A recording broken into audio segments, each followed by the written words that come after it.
Hello friends, my name is Rage Panda 1, and we are here, hopefully, with a little bit of Bloodline. My Streamlabs is looking a little, not the way that I want it to right now, which is the first time I'm using that, but what are you gonna do? What are you gonna do? Traker, there you are. What's up, buddy?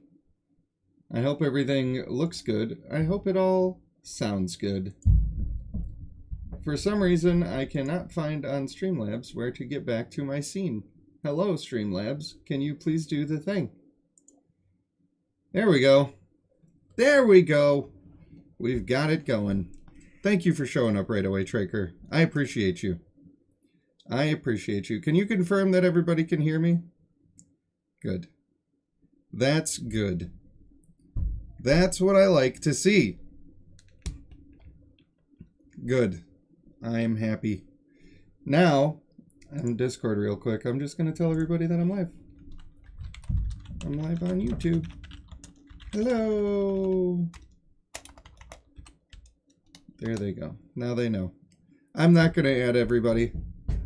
If they want to be here, they'll be here. Now, hopefully the kids will stop being elephants upstairs.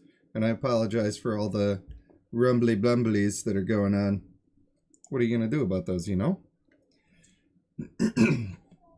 Orc clans need more love? I have no idea if that's true. Because I have no idea what's going on in this game right now. I put my account in so that it would be logged in, and that's it. That's all I've done. How's this game sound? Is this cranked to the maximum? I be axing them. Are you gonna go deaf if I leave it at this volume? I hope not. I certainly hope not. We got the aromatic preference up in here. You love the beard? I thought about shaving it for this. I don't know. I got the beard, the old beard ski going on. I feel like it was just time. Hi Guardian, the sprite feature has been unlocked. Legend has it that boons will be bestowed if you are favored by the sprites. Let's check it out. Indeed. Let us check it out. Silent Tetrapod up in here. That's a name I haven't heard for a little while. Bobby Zinger. Brent P. Lanky. Good lord. Everybody going crazy up in here. Hello and welcome. I wonder, did you get... That's cool. I didn't expect that to go behind the Bloodline symbol. It's the little drippy heart. But it's doing it. It is doing it. It is doing it. Thank you very much, Silent Tetrapod, for the gifted subs. You crazy person. Absolute crazy person. Alyssa Black in the chat. Hello, hello. Alright, we gotta try summoning a sprite. They want this. I gotta get them eggs. Let me whet the whistle. Sometimes you gotta whet the whistle. Visiting my ex? Yes, I am. I am doing that.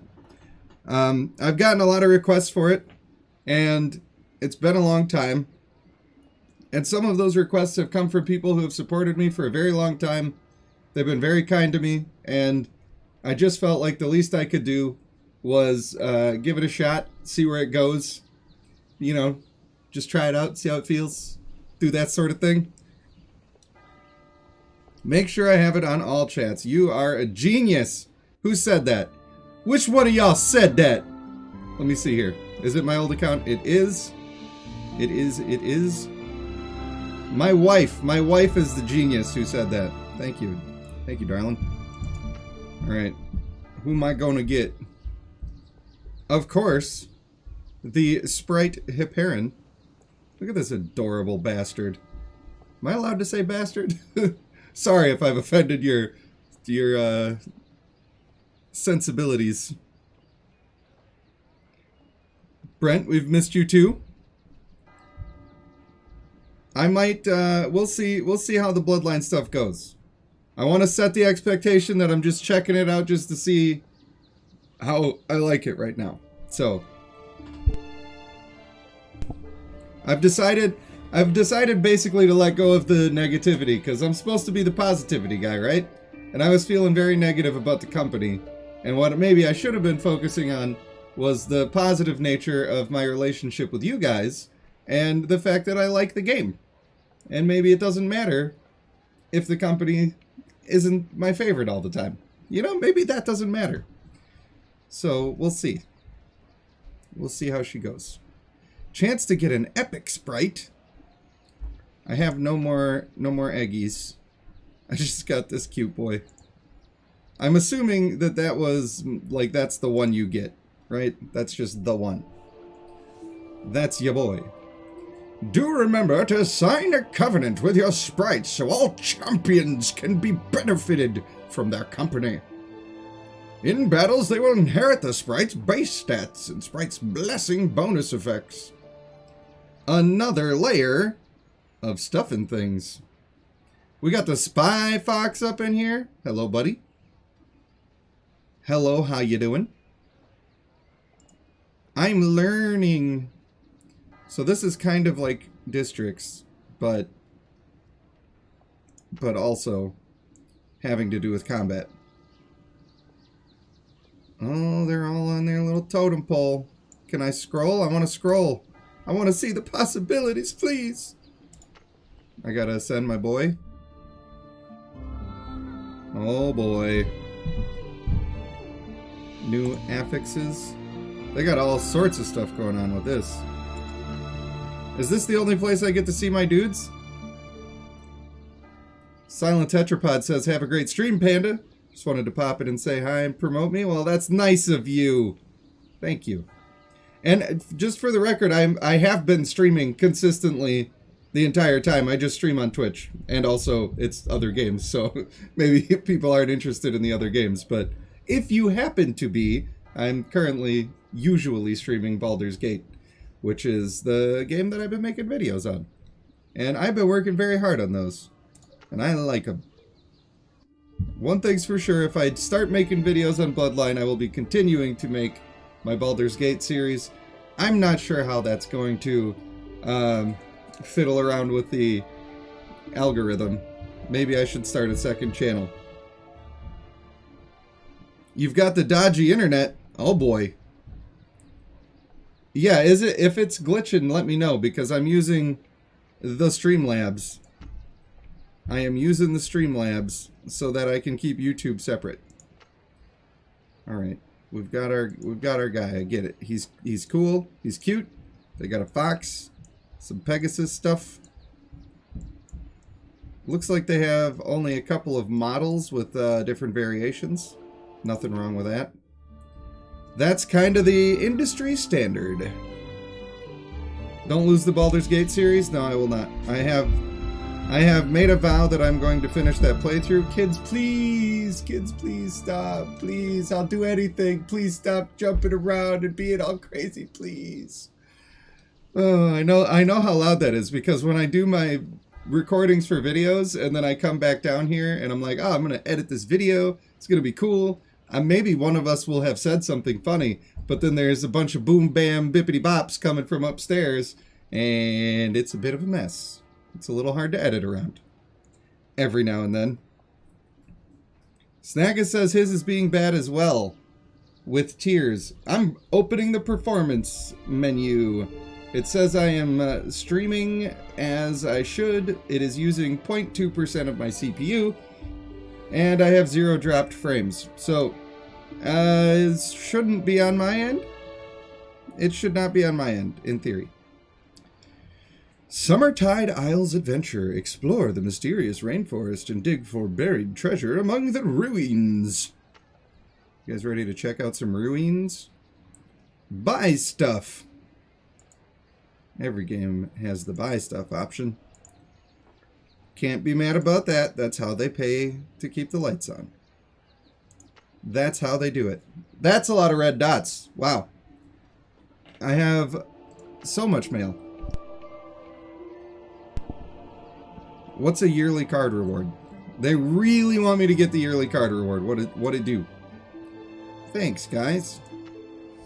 Yeah. What is this for? Why am I getting this? Does anybody know? Aromatic Preference says Alopex is the one we're finding doesn't drop. As in, it doesn't drop at all. Are all of these one of these? Quick claim. I'm not clicking through all of that. Oh boy. There's so many. What is this for? Is this based on... That's the dragon rewards that I didn't claim before? That makes sense. That checks out. Oh yeah, the yearly card that's what it's called. Alright, that is fair. Look at them all piling in there. Look at them go! It's a roaming BLB, also known as... What does the GOW stand for, my guy? Is it God of War? Is it Gears of War? Is it Gigolo of Wieners? I don't know. It could be any of these. It could be literally any of these. It's God of War? Oh. See, I don't know anything, guys. I just don't know. How many stones we got up in here? 191? We got 191 stones and 25k gems? Maybe.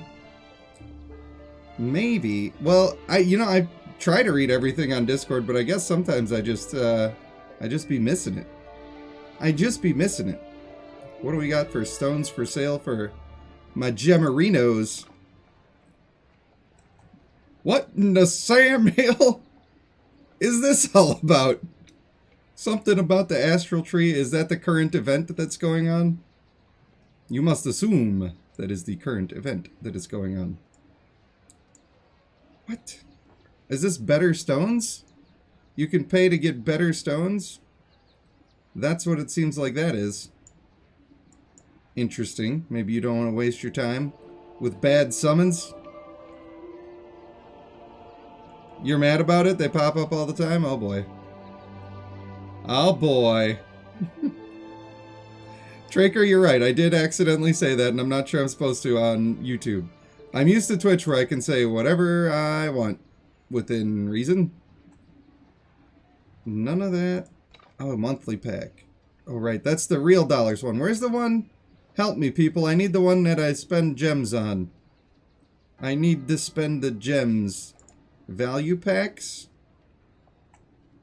Bundled packs. This is just different, isn't it? I'm not being stupid. This is different. Please tell me that that's the case. Can I not buy the bundles of stones for my diamonds anymore? I'm just not sure. Traker with the donation. One for the old times. This guy over here. Miranda got it working on the iPad. Welcome.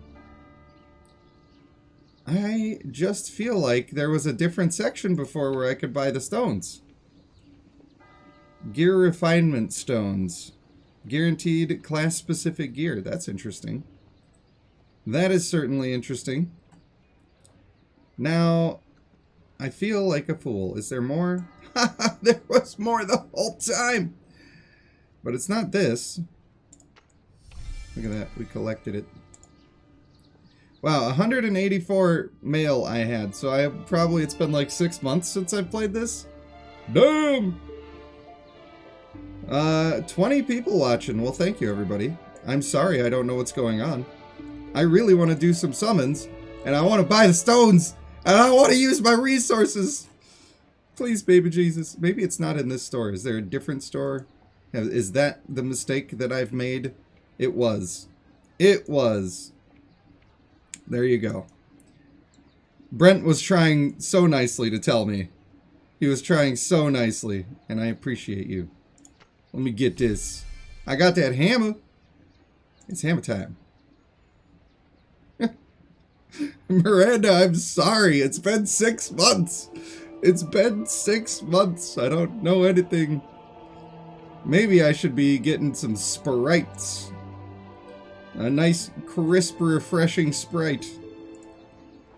Companion packs. District packs. No, I can't buy stones. Have you ever noticed that's how Australian people say no? They go, no. No. I think that's funny. Summoning circle. I feel like the best thing to do is just start summoning and ask questions later. Right? Is there no banner going on? Oh, man. I don't want to summon this regular stuff when I got all the guys already. I guess we're saving some stones. I guess that's what we're doing. What do we got going on for events? The old champion roulette. That seems like an easy thing to go about doing. I want this guy. Look at that. It's Poseidon. It's Poseidon. No new clan yet? Well, there's lots of new clans for me. Let me tell you. Lots of new ones for me. But I did not get the guy. I did not get it. It's so hard to keep up with chat. You guys are really keeping it flowing. Snagga left the app and now it's all broken again. Is it just YouTube that's being weird? Is it YouTube? I hope it's not. Alright, you all know how this goes. We want the stones, and we start in the corners. But we start in these corners. That's the ones I do. Boom. That didn't work at all. I'm sorry. I have wasted it. What's the prize draw? I don't speak this. I don't know if you guys knew that. I don't. I guess we'll look at the rewards.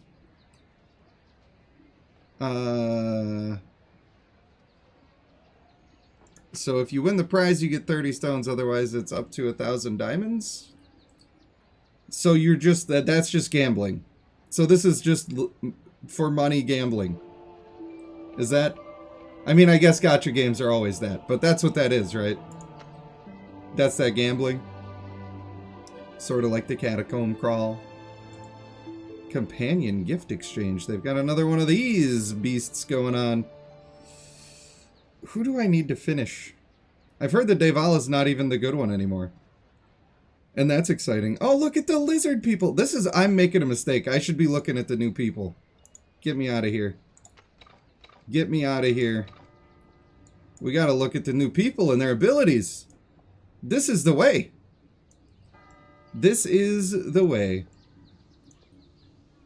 Roaming says, time for a beer. Hey man, it's 5 o'clock somewhere, and that where is here. Snagga. Thank you, buddy. Thanks for the support. Okay, so the last thing that I saw were these fellas. And I think we had the assumption that this guy was going to be relatively strong, and that the lady was going to be a little underrated, but also useful. How did that pan out? Who knows about these guys? Is it like that? Outfits? Outfit? The manliest butterfly you've ever seen? Oh, she doesn't have one yet. Who's got an outfit? Alright, let me guess. Let me guess who the first person that they would put an outfit on. I got this, y'all. I got this.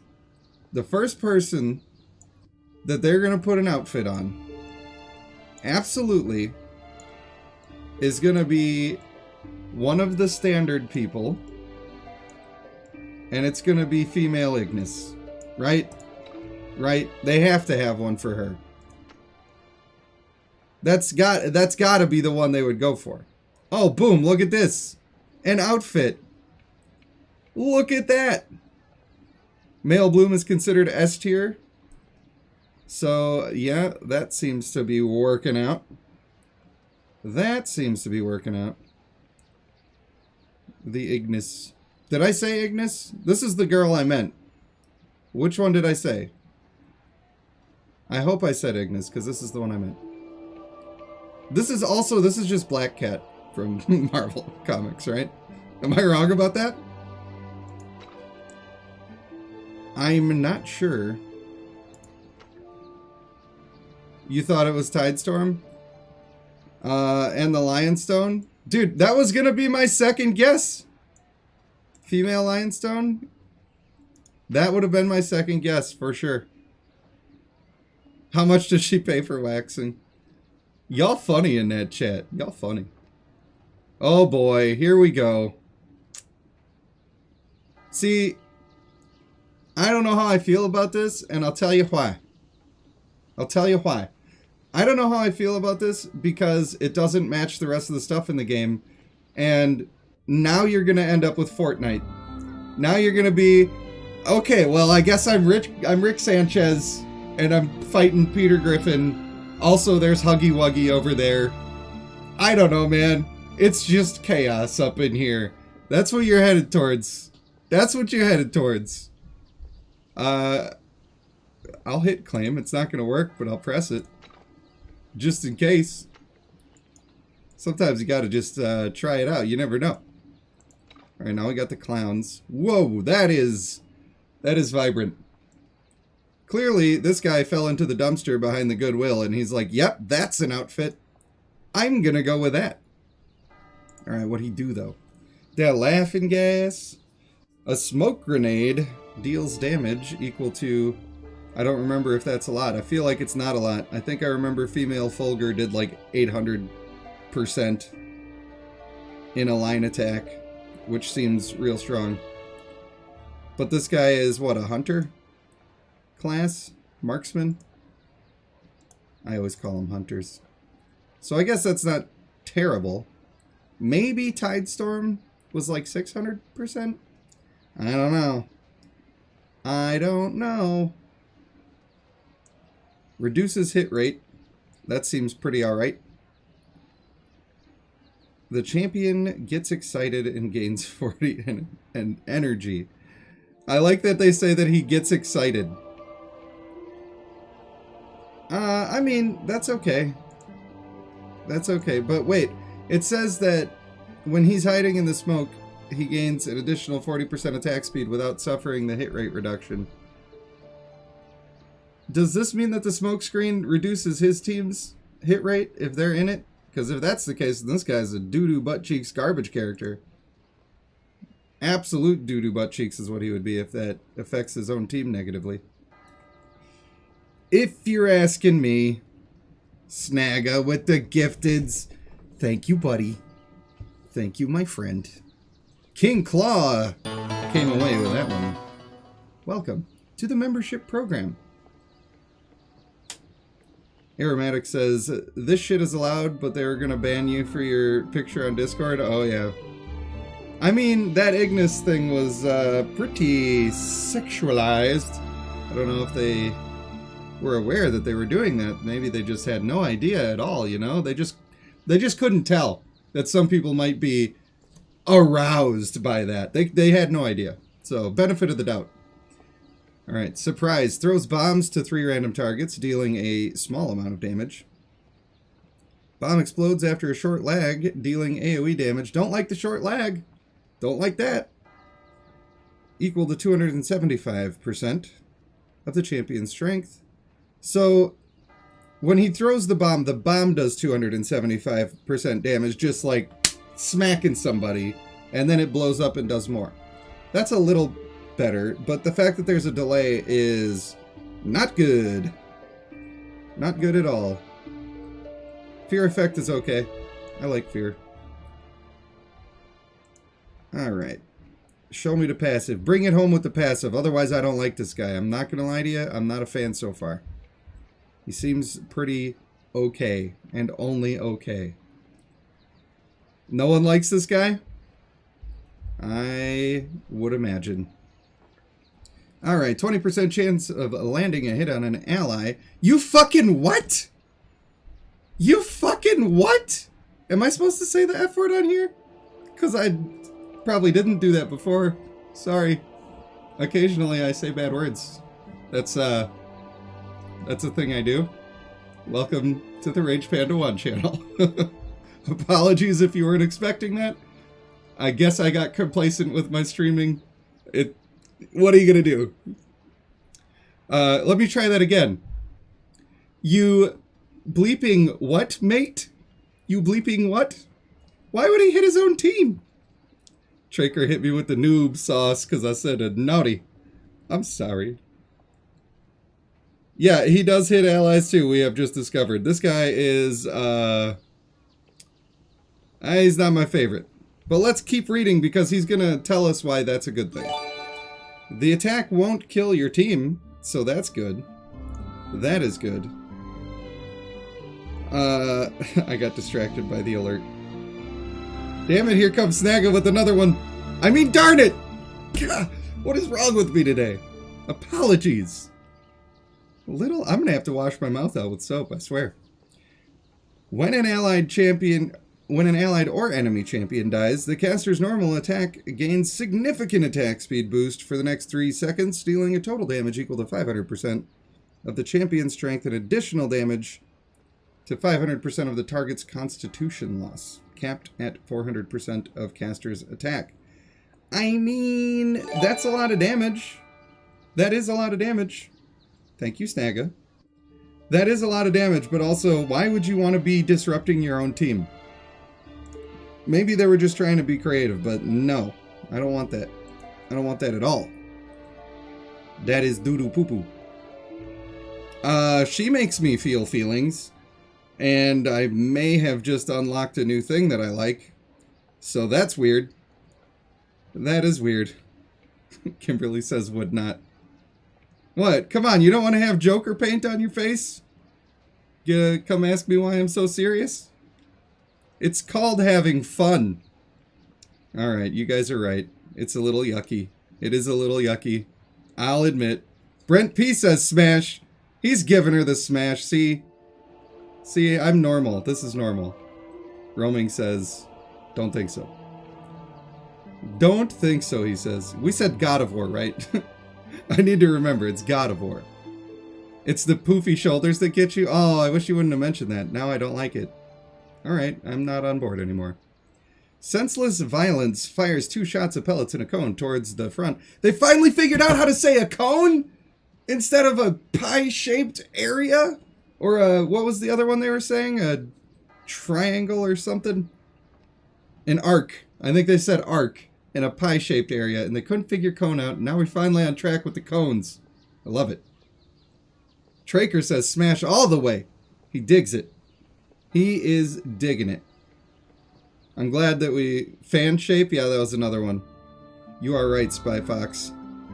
Alright, we got the cone-shaped damage, dealing 245% of the champion's strength, and the grotesque status. Uh-huh. You can heal allies within range for 100% of pellet damage. In frenetic status, I'm guessing this has to do with the passive. Deal damage to all units within range. All units! Allies taking 80% of the pellet damage, which is non-lethal for them.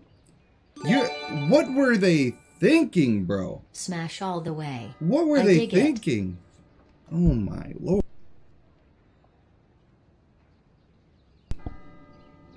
I disapprove. Alright, let's get to the passive so that makes more sense to us. Point the gun and pull the trigger every 6 seconds, shooting either a grotesque bullet or a frenetic bullet towards the shooter. What? You point the gun at yourself and shoot yourself? Each bullet's effects remain active until the next shot is fired.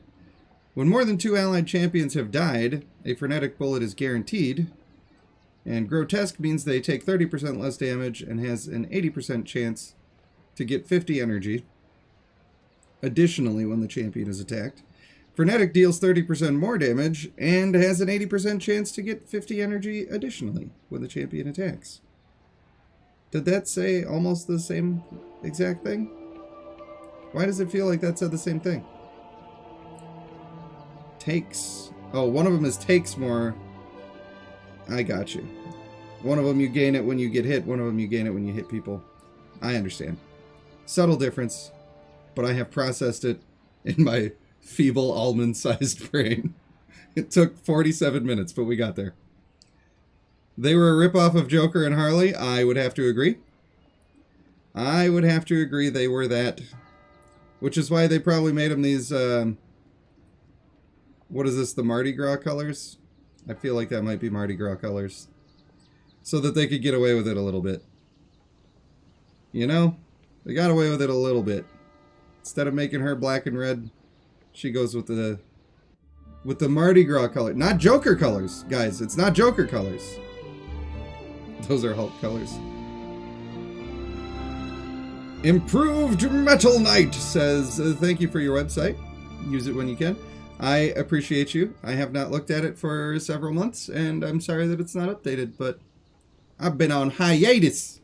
I forgot to tell you I had to go on vacation.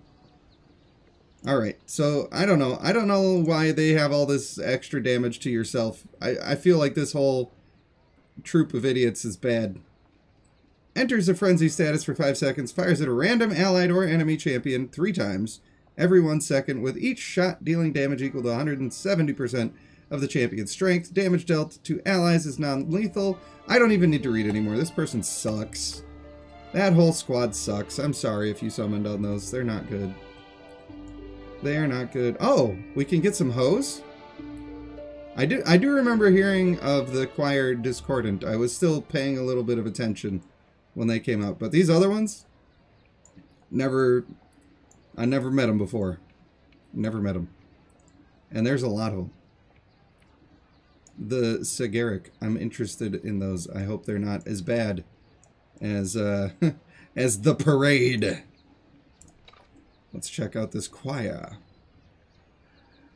You remind me of the babe. The babe with the power. Maybe we should start with passives, since that seems to be mentioned occasionally. My dude's got his old Git fiddle out. He's reckoning he's gonna play some loot. Ballad of Decay. Each attack heals the caster by 5% of max constitution. If killed, the caster will be revived whenever an ally... Oh, here we go again. Whenever an allied or enemy champion is killed. Once revived, the caster immediately recovers 60% of max constitution, gaining invincibility briefly, and taunts nearby enemies.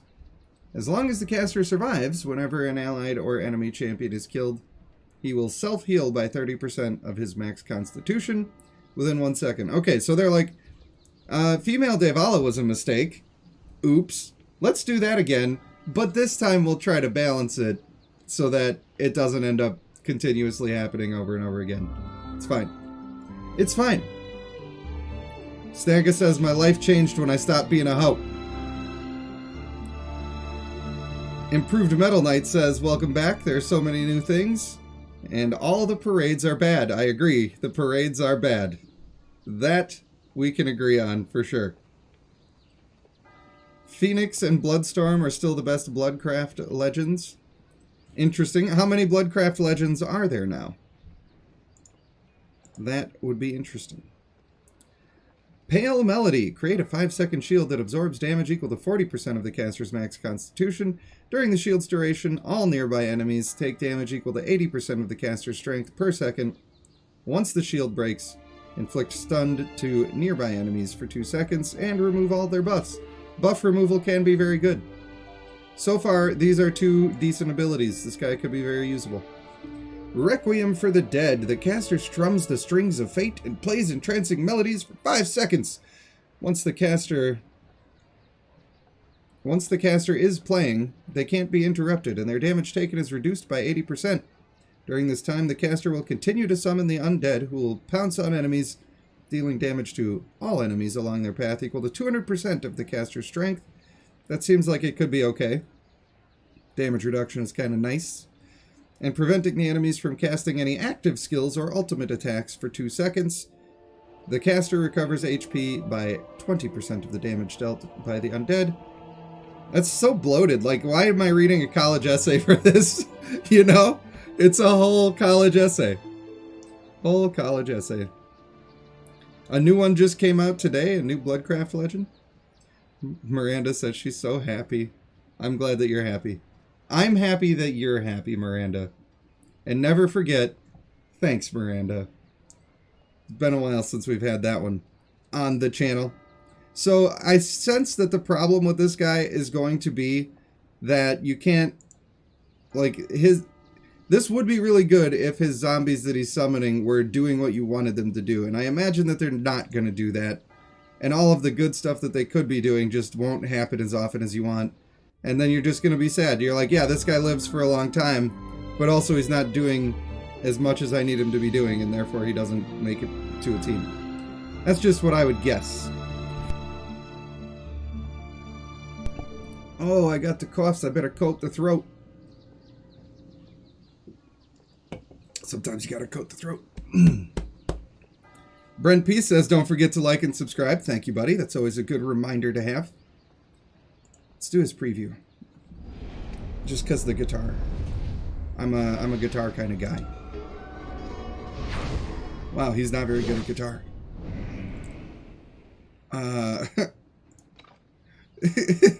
He played the guitar. He's just full strum and it goes bing da ding dong. You're like, okay, dude.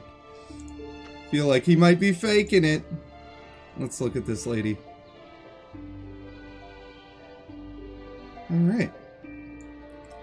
Holy boobs, am I right? Get it? There's a hole there.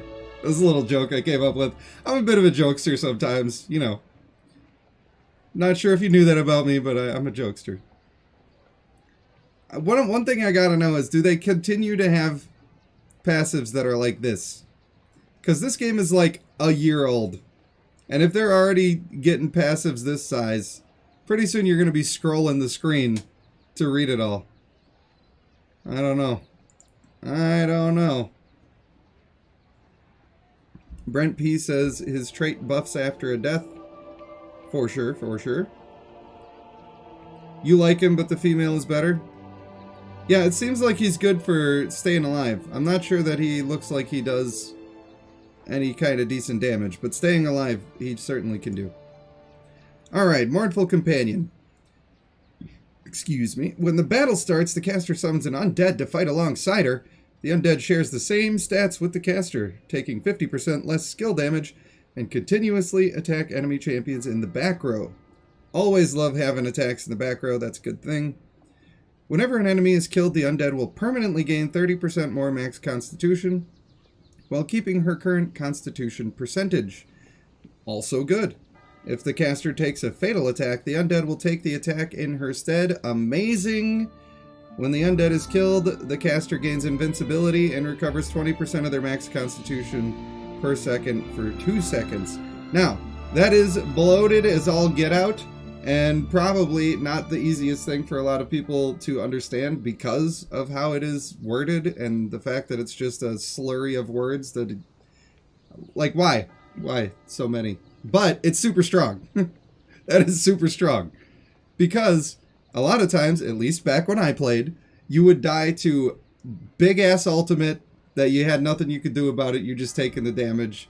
And you're like, okay, I guess I got blown up. I didn't get to blow them up first, and I'm dead. She gets one of those for free. And you get to be alive. That's awesome. She's like the male Galabar. She's so OP. Yeah, that passive seemed really, really good. She does seem like she would be very hard to kill. Wailing Scythe. Look at this. This is the size I want to be reading an ability. Look at that thing. It's so squat. It's so squat and cute. I love it. Quickly swing the scythe to attack nearby enemies 3 times, with each attack dealing damage equal to 150% of the caster's strength. For each enemy hit, the caster recovers 24% of lost constitution. It's so weird. It's almost like that's the same number that male Devala was supposed to be getting, and then they made it stop. And his was based on the damage he was doing, so this was considerably more. Depending on the time you're at in the fight, of course. The caster's summoned undead will cast the active skill in unison with her. Wow! This was already pretty good, and then you get 2 of them. That's very good. I mean, the damage, potentially a little low, with just the one of them, but the overall effect is worth it even still.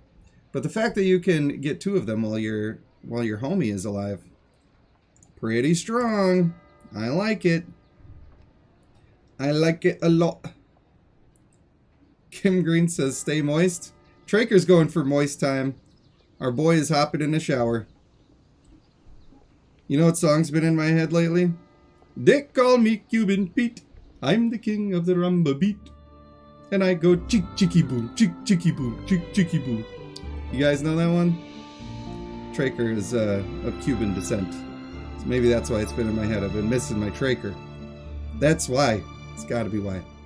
Alright, Song of the Banshee orders the undead to attack nearby enemy champions, dealing damage equal to 550% of the caster's strength, reducing their energy recovery speed by 40%. That's awesome. We like that. If the undead is killed, it will be revived. Whoa! Whoa! This chick's awesome! I like her. I like her a lot. I want one. I want one. Oh, she's good. She's good. Snagga, if you want to do a crab rave, you still can do a crab rave, but you have to go to Twitch to do the sound alerts. So, unfortunately, the extension just doesn't exist on YouTube. It's part of the reason, again, for people who care, I stream on Twitch Tuesdays and Thursdays at 5 p.m. Central. And we have a lot of fun over there with all our little extensions and emotes and sound alerts and sticker slaps. So you can do all of that stuff still. People Lord who show have up to mercy, Twitch. I'm about to There you bust. go. That's one of them. You can still do all of that stuff, but you have to do it through the Twitch interface, unfortunately. All right. Now, I hope that when I'm done reading these ones, I can say, I love these hoes. I really hope I can. Not sure if I'll be able to, but now we're going to learn. All right. That guy looks really cool. I'm a fan of how he looks. Let's check out that preview. This guy looks cool. Yeah, boy. I like it. A mage. A mage. When was the last mage? These are tanky boys? Yeah, these are tanky boys. You would have to have assumed that, right? These are marksmen. These are rogues. Tanky boy warrior. Warrior. Marksman, rogue, tanky boy, mages, all the way back at White Eye. It had been a while. Overdue. I was already saying it was overdue when I was still making content. So I'll be. MWNS is still the best champion thus far. I don't know what that means. Male, water and sun. Alright, I'll keep a lookout. Hopefully I agree with you.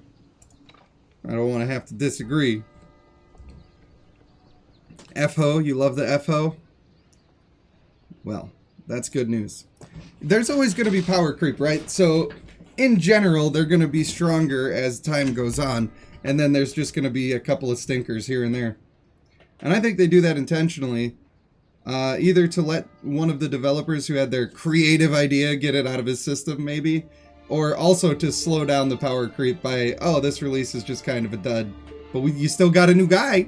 You still got a new guy. What are you mad for? You got a new guy. You can't be upset. You just got the new guy. He's not that good. It's going to happen. It's just the cards got dealt this time. And then they, later on, they come out with a new guy and they're like, oh, he one-shots everybody, takes on a whole team all by himself. Yeah, he happens to be 20% of the power of the enemy team. It's fine. He wins. And that's every game like this. Every game. Spy Fox loves both of the hoes. The old hoes. Kim Green says, who doesn't love a good hoe anyway? That's true. Alright, Serene Concordance enshrouds the battlefield with a circle and enforces a covenant with everyone caught inside. In battle, the caster siphons a soul mark from all enemies and allied champions, except the caster for every 12.5% max constitution they lose. Each soul mark increases the caster's strength by 2% permanently. That's pretty good. Every 9 soul marks increases the caster's damage absorption by 8%. Also, the caster's skills will be enhanced based on the number of soul marks siphoned. So, I mean, that seems pretty good. That seems pretty good. It doesn't seem like this does anything to hurt your allies. You're just gaining their essence as they slowly wither away and die. And it seems like getting up to your 9 soul marks is pretty easy. That would be pretty easy in my estimation. Stagger says we got some hoes in this house. Some hoes in this house. Yes, we do. Yes, we do. Alright, Annihilation. Casts a curse circle upon the enemy champion with the highest strength. The circle takes 5 seconds to form. Hate that. During which all enemies caught within the circle take damage equal to 125% of the caster's strength per second. Per second makes that kind of okay, but it's, for a mage? For a mage on a 5-second delay? I don't know, man. I don't know, man. I mean, it's not really a delay, like it's ramping damage for 5 seconds, but I don't know, man. A lot can happen in 5 seconds, dog. A lot can happen. Additionally, enemies within the circle's damage dealt. Additionally, enemies within the circle's damage dealt is reduced by 25%. I get it. I know what it means. Okay? I know what it means. But that ain't how you write a sentence like that. That is not how you write a sentence like that. I'm just saying, like, that's just not how to do that. That is not how to do that. But I get it. But also, why? I must ask. I must ask why. After the circle forms, it deals damage equal to 150% of the caster's strength to all enemies caught inside it. Different number of soul marks have different effects. With 18 soul marks, the caught enemy's strength is reduced by 20% for 8 seconds. Obviously, that's good. With 36 soul marks, the caught enemy's strength will be stolen from the caster.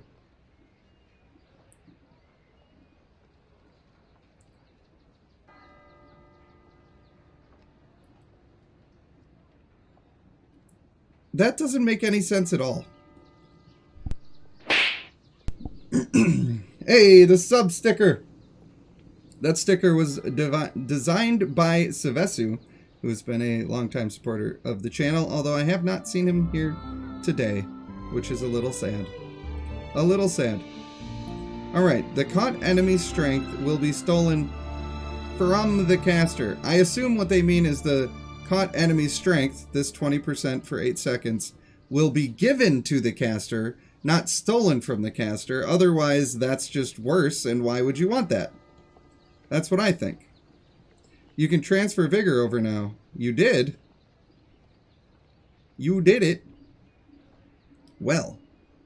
I mean, we could transfer it over before, but do you mean that we can save the person who we're transferring it from? Is that what you mean? Because that would be cool. Alright, so overall, this ability right here, keep in mind, guys, it's been a long time. I shouldn't have left you without a dope beat to step 2, but I did. And I feel like this is an okay ability. It's not great. It's overly complicated. It probably does not often do the best that it can do. There's just probably generally better options where you can do a big spike of damage, and it's going to be more effective. I feel like it's okay. I'm not going to cry that it happened. It's probably aight. But, I don't know. Oh, yeah.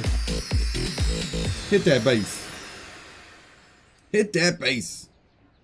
You can transfer them with stones. Oh. Oh, my. Alright, Soul Rending Circle. Conjures a soul-binding circle at the center of the battlefield for 5 seconds. Enemies caught inside take damage equal to 160% of the caster's strength per second. For as long as the circle lasts, the caster siphons 9 soul marks from the death of all enemies and allied champions except for the caster himself. With 18 soul marks, the circle constantly pulls all enemies close. Now that's good. Oh yeah! Snagger couldn't help himself. He's like, I'm doing it! We getting there! Alright, we danced. Dance, dance, baby. Alright, 36 soul marks, the caster siphons 10% strength from all champions killed in the circle except for the caster himself. That doesn't say that it has a time limit on the siphoning. That makes that pretty good. But I don't know. I feel like this guy's just aight. Maybe I'm just expecting more from the future guys, but I feel like this guy's alright. He's probably fun to use. He definitely looks cool. Probably not the best guy in the game. Certainly usable, though. Very much usable. Now, again, take everything I'm saying with a grain of salt. I'm reading these now for the first time. I don't know the current state of the game. I don't know how my sprites are going to affect things. I don't know what vigor levels are doing right now. I'm still coming in. Brent was 2 minutes behind. He's 2 minutes behind, but not anymore, right? He's all caught up. Alright, she looks basically identical. Also, she looks very much Hold on. Hold on. It's like a... That's like a reversed pose, right? They're like the same. They're the same, and this one was made first, but released second. And now I'm gonna show you how. I'm gonna show you how. If you look at her head, right? If we're looking at her head, we can see that her head looks natural. It looks like this is the head that's supposed to be there. Right? I think we could all agree to that. That looks designed and intentional. Now we come over here, and you're like, what the fuck is this head doing on this person's body? Sorry. YouTube, I'm sorry. Don't hurt me. I apologize. This does not look like this head belongs here. This looks like a Photoshop. Like somebody Photoshopped that in there, and they just reversed the pose. They're like, dang, people are gonna come on. They're gonna be onto us. We better put a hole in her chest. Let's do that. That's what happened here. That's what happened here. Snack has got the tequila with lemon. Oh my. Bit early for you to be drinking, sir. Bit early in the old Outback to be having a drink, but I won't judge. Serene Guardian neutralizes all damage dished from 9 attacks. Once per 6 seconds. Did they have to say dished? Come on, man. Come on, I ain't trying to judge, but I'm kind of judging. Once per 6 seconds, cast a haste charm upon a random allied champion, who immediately recovers 12% of their max constitution and increases their attack speed by 25%, recovering 50 energy per second for 5 seconds. That ends up being a quarter of an ultimate bar, if I remember correctly. That's pretty sweet for a passive. 9 attacks, once per 6 seconds. Is it just the first 9 attacks? She just eats them? That could be cool. I think I'd be alright with it being that way. And then once per 6 seconds, she does the haste, which lasts for 5 seconds. So there's only 1 second of downtime plus whatever her animation is, probably making it 2 seconds of downtime. I think that's pretty good. In fact, I think that could be real good. It'd be nice if you could pick who it goes on to. But if you can't, I guess that's fine too. Spy Fox says, as long as you don't swear like a sailor within the first 5 minutes, YouTube doesn't care, to be honest. Yeah, I think that's true, although if they catch too many of them, they will stop recommending it to people who generally watch content aimed at children. I believe that's one of their things. Not that it matters. I don't think many people are out here discovering my stream. Either you knew that this was happening, or you didn't. I don't know if there's that many people who are checking it out for the first time. I think everybody I've seen talk except for one person is somebody that I recognize their name. So if you're one of those people that's been here before, I noticed you. I noticed you, and I'm glad you're here. Thank you for coming. Alright, Sever Soul. The caster casts a silencing charm upon the enemy with the highest energy. That's pretty cool. Good way to be targeting it. Which prevents them from casting their active and ultimate skills for 6 seconds. Additionally, the caster casts a paralysis charm upon the enemy with the highest strength, which renders them unable to attack for 3 seconds. Both charms deal damage to target enemies equal to 470% of the caster's strength. I think that is pretty good, actually. But there's a problem with it that a lot of people probably don't even think about. Again, I don't remember all the timings perfectly, but what I do remember from before was that it would take around the 5 or 6 second mark before you would do your active skill, usually before. It was random. It probably still is random. And then with this silencing charm, you're counting on the fact that you're going to be doing that first before somebody else does their active skill. Because the amount that, even if you hit somebody and you're going to delay their ultimate skill, the amount that you're going to delay their ultimate skill from the time that you did your ultimate attack, your active skill, is not going to be that long. I don't think. Because usually when you do your active skill, it would still be 4 or 5 seconds before you'd be doing an ultimate skill. And if that's the case, then you're silencing their ultimate skill back maybe 2 seconds. That doesn't mean it's bad. It just means that it's not quite as effective as it possibly could be. So I think that it's a really good skill. Don't get me wrong. I just think that it, in terms of silencing an ultimate skill, is going to be a little underwhelming, probably. But still very good. It's just that if you happen to miss... If they get their active skill off and then you silence them, and then you only push back their ultimate by a couple seconds, it's like, okay, cool, I did some damage, and I guess that's fun. But otherwise, the entire silencing thing could be almost entirely wasted. Still strong, though. Don't get me wrong, still strong. Oh, let's see what we got here. We got the old Richardson Scott up in the channel saying those shinobi jack the whole combat area up into Swiss cheese. Eager to try and get the clan companion. Yeah, I mean, it seems like a decent clan. Like I said with the male, I feel like he is probably above average and also probably not the best in the game. But if you like using him because you like his abilities, I think you're going to be just fine. Invocation of Spirits. Cast a protection charm upon all allies, which lasts for 6 seconds. Whenever an allied champion takes damage, 70% of the damage will be taken gradually over the next 6 seconds. The allies immediately recover Constitution by 520% of the caster's strength while receiving the charm. Now, I'm not sure that 520% of the strength is actually as big of a recovery as you might want it to be. Maybe strength is just in generally higher than it was before, but I seem to recall there were shields that were 400 to 500% before that were just okay. So I'm not sure. I don't remember everything there is to remember, but that's what I seem to recall. Probably useful. Having the stagger effect is also useful, and the reason that the stagger effect, I'm calling it stagger because that's what they call it in World of Warcraft for Brewmaster monks. Sorry, I'm using my previous experience with Vidya games to explain this other somewhat similar Vidya game. The reason that that's good is because this game is very bursty, and it's going to blow people's bungholes out with ultimates. I probably shouldn't say that. I apologize. I apologize. Lord, please forgive me for saying the thing about the blowed out bungholes.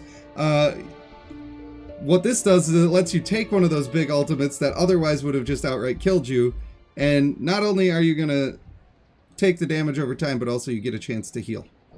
And the immediate heal doesn't make as much sense to me, but it's okay. It's okay. It is okay. Putting the hoe male and female together in the back is killer, says Miranda. Brent P. I did not have sexual relations with that woman. Was that good? Did you want to elect me to be president in the 90s? I could have done it. It could have been me. I was in like first grade when he was president, but still. Alright, I would say that she's good.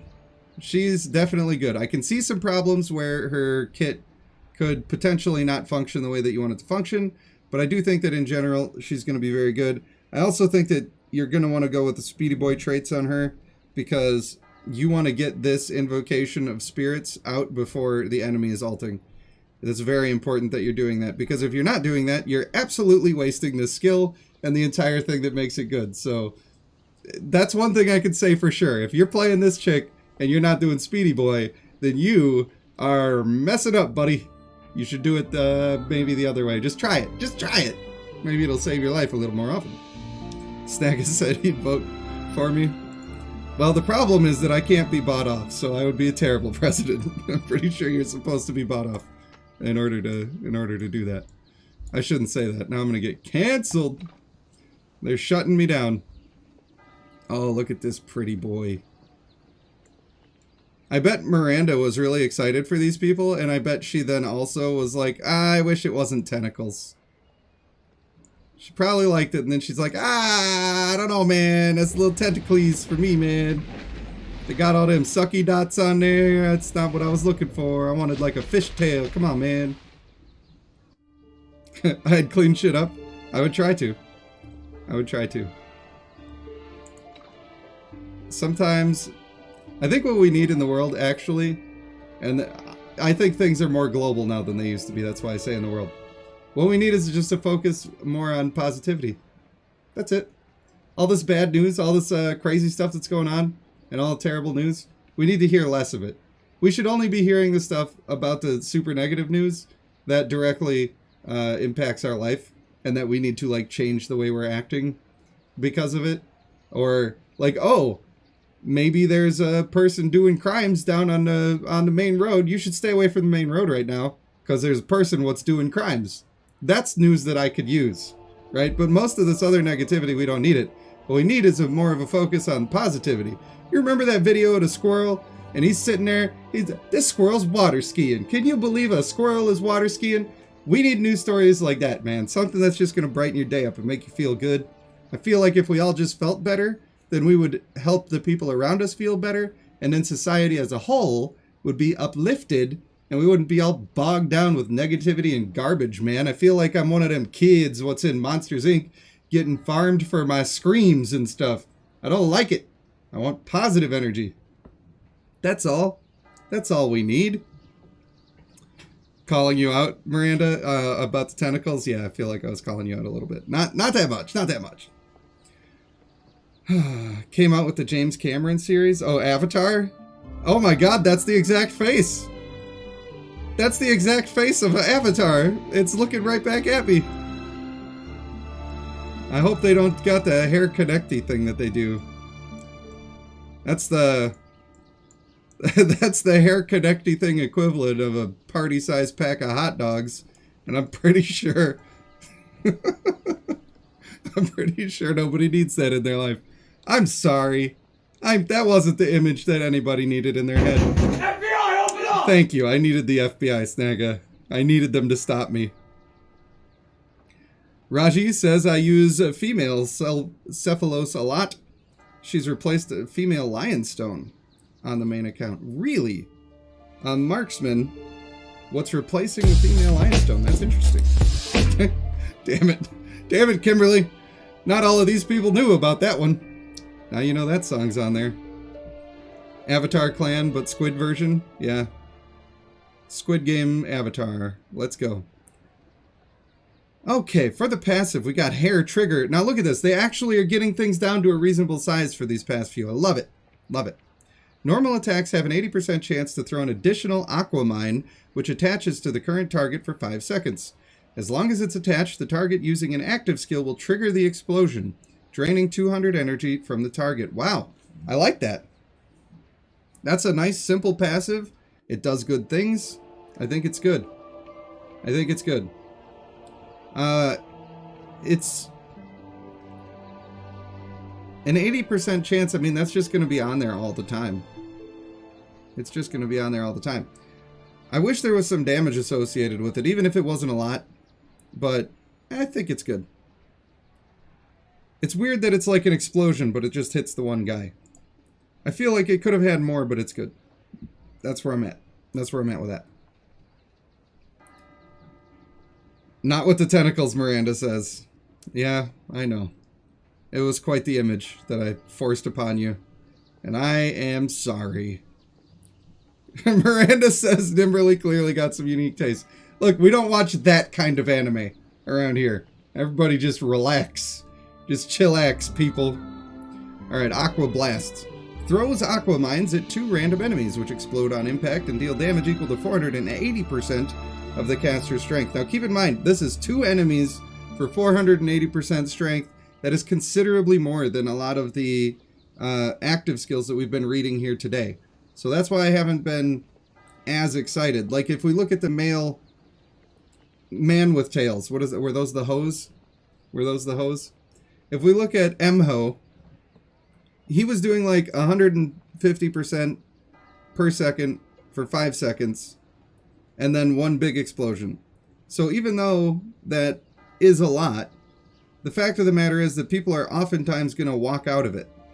So if in a perfect scenario, it's going to work better than this skill. It's going to do more than this skill. But that's a perfect scenario. And how often are you going to get that? Come on. Come on, dog. Be honest with me. How often are you going to get that?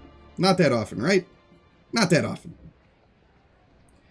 Alright, enemies who are affected in the explosion will have their skill damage reduced by 30%. All allies attack against the affected enemy and the explosion have an 80% chance to hit. They must have done something with hit chance that makes it different now. I'm not sure.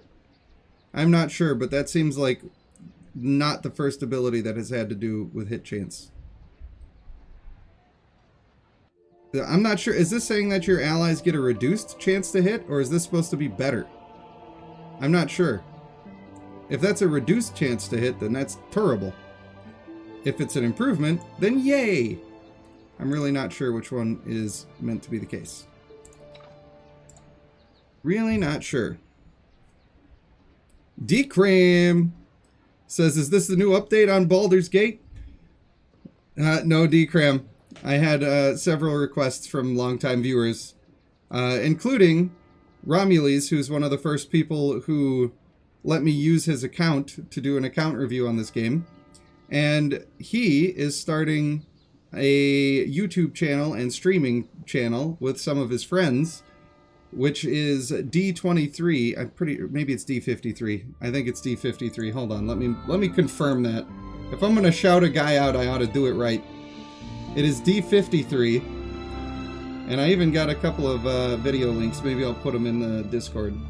I do intend to give him an appropriate shout out. I want to make a video talking about some of the stuff I'm seeing here today on this game, and when I do that, I intend to actually provide links and show all the cool stuff that he's doing. But I'm sure if you search for Bloodline D53, you're going to find the thing.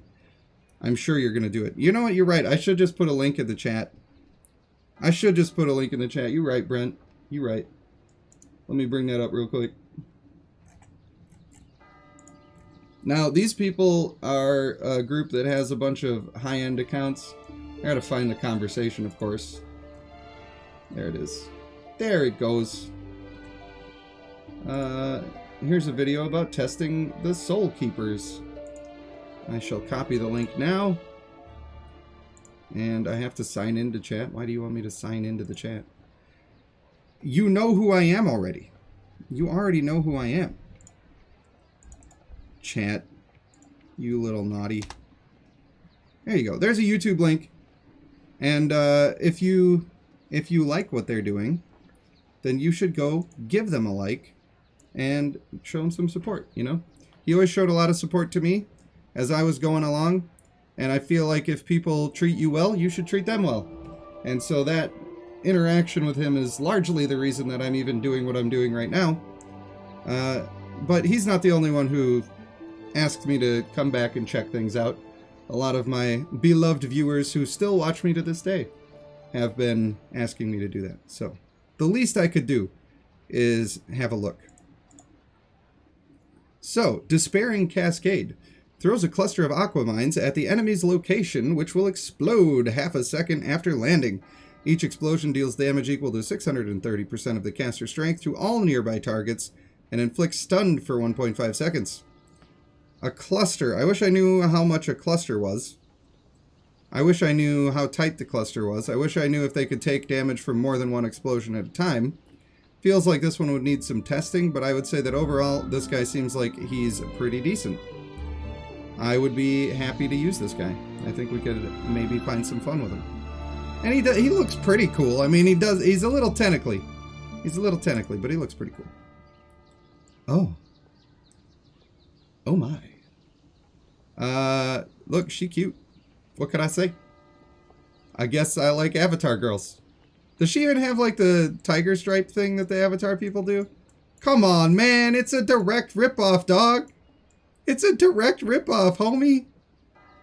That's not cool. Come on, people. Come on. Should be doing these in first person, like you're explaining what you do with voices. I don't know what you mean. I don't know what you mean by that. I'm sorry. I do miss doing the voices. I don't get to do them as much on stream as I used to, although we have done a couple of dating games where I got to do a lot of voice reading. We have fun. We have fun.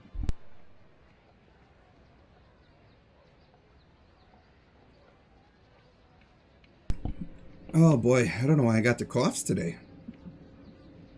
Oh, the character telling you the skills? I don't know if I got that. Maybe if I was making a video when I already knew what I was talking about, then I'd be able to do that. Then I would be able to do that. Alright, Obscuring Ink Burst. Upon taking an attack, the caster becomes immune to the damage and effect. Let's try this the way it should be written. Upon taking an attack, the caster becomes immune to the damage and effects of that attack, spraying ink towards the attacker. See how much clearer that is? It's just, like, that makes sense. Becomes immune to the damage and effect. It's like, don't make me think extra hard about it. I'm just saying. The ink deals damage to the target and nearby enemies equal to 460%. Jesus Christ, 460%. Are we on the passive? We're on the passive, right? This a passive? This passive gonna do 460% in strength? No! And it inflicts blind. What? That is bonkers. What? It just says upon taking an attack. Surely there's a built-in cooldown. Must be at least 6 seconds or something. Oh, there's the cooldown, 6 seconds. Maybe if I just read. I don't know why I thought that it was saying this would last for 6 seconds when it just said that. Wow, that's really good. That is really good. What the heck? That's really strong.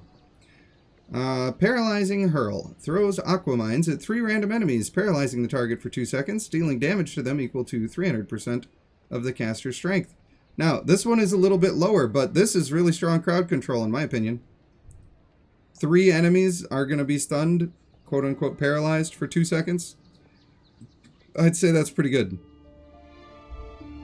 I would say that's pretty good. Especially when this... Now, we were talking about the... one of the hoes, who was... I think it was the female hoe, who pushes people's... silences people for 6 seconds, and how you're likely to only get 2 seconds of pushback on their ultimate through doing that whole thing. And you're really just hoping that you can block their active skill for a while. If you don't, you're maybe getting 2 seconds out of it. This you're getting 2 seconds out of it, but it's on 3 people. So, for that reason, it is considerably better in my mind. In my mind. Am I going to sing today? I could sing today. I could sing if that's what you want. What more of a perfect time than on the pseudo mermaids, right? Could I do the mermaid song? I haven't done that in a while. Blow the conch aloud. Increasing all allies' hit rate by 30% and strength by 120%. Decent. For 6 seconds. The ultimate attacks also inflict weaken to the targeted enemies for 3 seconds, during which the target's damage dealt is reduced by 20%. So that's a very male white eyes sort of thing, isn't it? Feels very male white eyes to me. I feel like that's okay, but...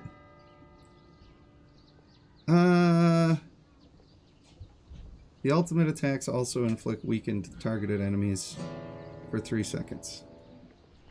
Well, hello and thank you. You're welcome. Oh, I do have a pick.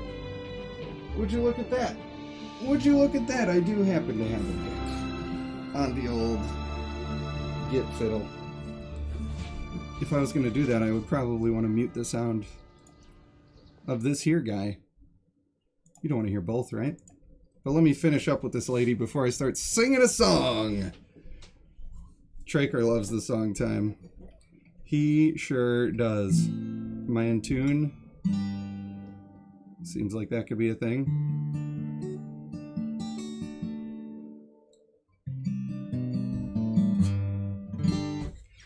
I don't know. I feel like she's really good.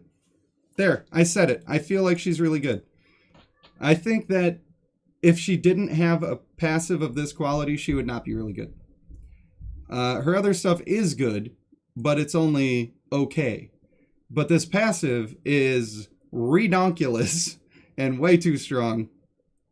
And that's what makes her actually super good. I should not have a headset on for doing this so that I can actually maybe sing in tune, because I need to hear the guitar to do that. That's what I've heard. She's a more consistent buff than female Lionstone. Why do you say that she's a more consistent buff than female Lionstone? Is it because she's in the back line and female Lionstone dies too fast? That's the only thing that I can think of that would cause you to say that.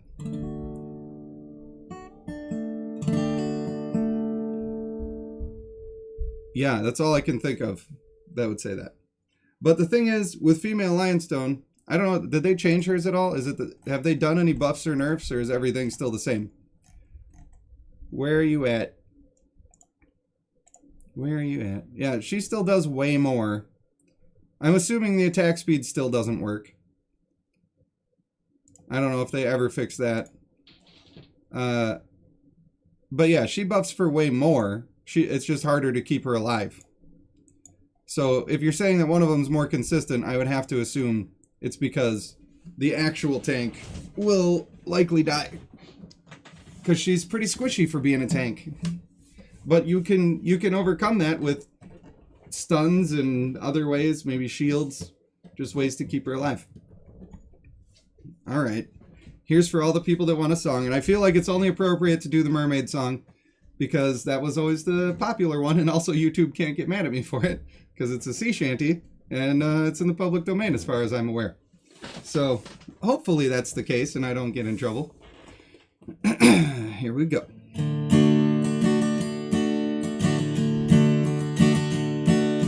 When I was a lad in a fishing town, the old man said to me, you can live your life, your jolly life, just sailing on the sea. You can search the world for pretty girls till your eyes are weak and dim. But don't go searching for a mermaid, son, if you don't know how to swim.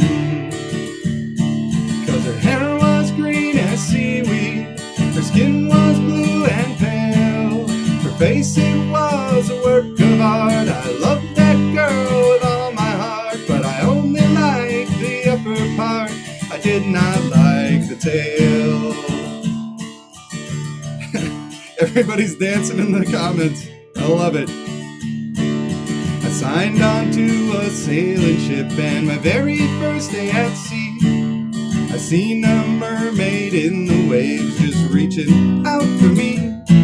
Come live with me in the sea, said she, down on the ocean floor, and I'll show you a million wondrous things that you never saw before. So over I leapt and she dragged me down to her seaweed bed, and a pillow made of a tortoise shell she placed beneath my head. She fed me shrimp and caviar upon a silver dish. From her head to her waist it was just my taste, but the rest of her was a fish.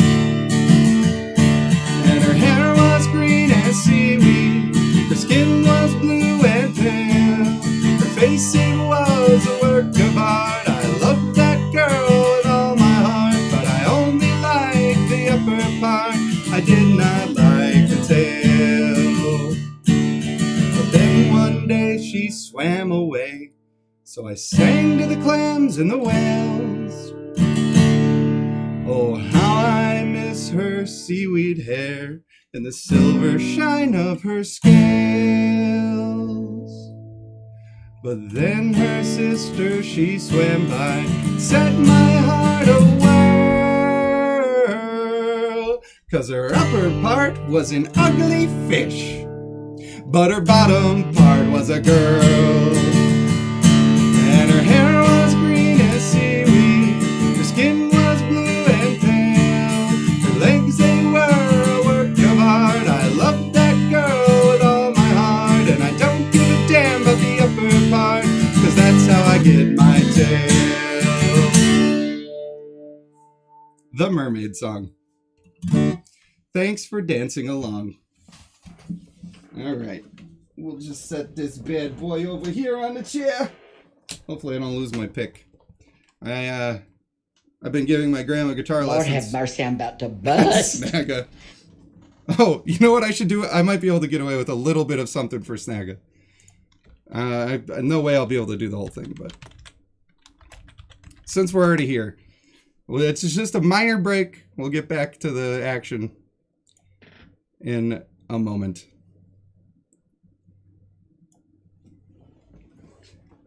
Keep in mind, I've never practiced this, really, and don't worry about it.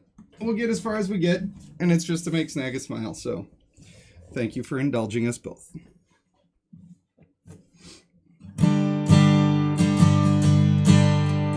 I've been around the world a couple of times, or maybe more. I've seen the sights, I've had delights on every foreign shore. But when my mates all ask me the place that I adore, I tell them right away.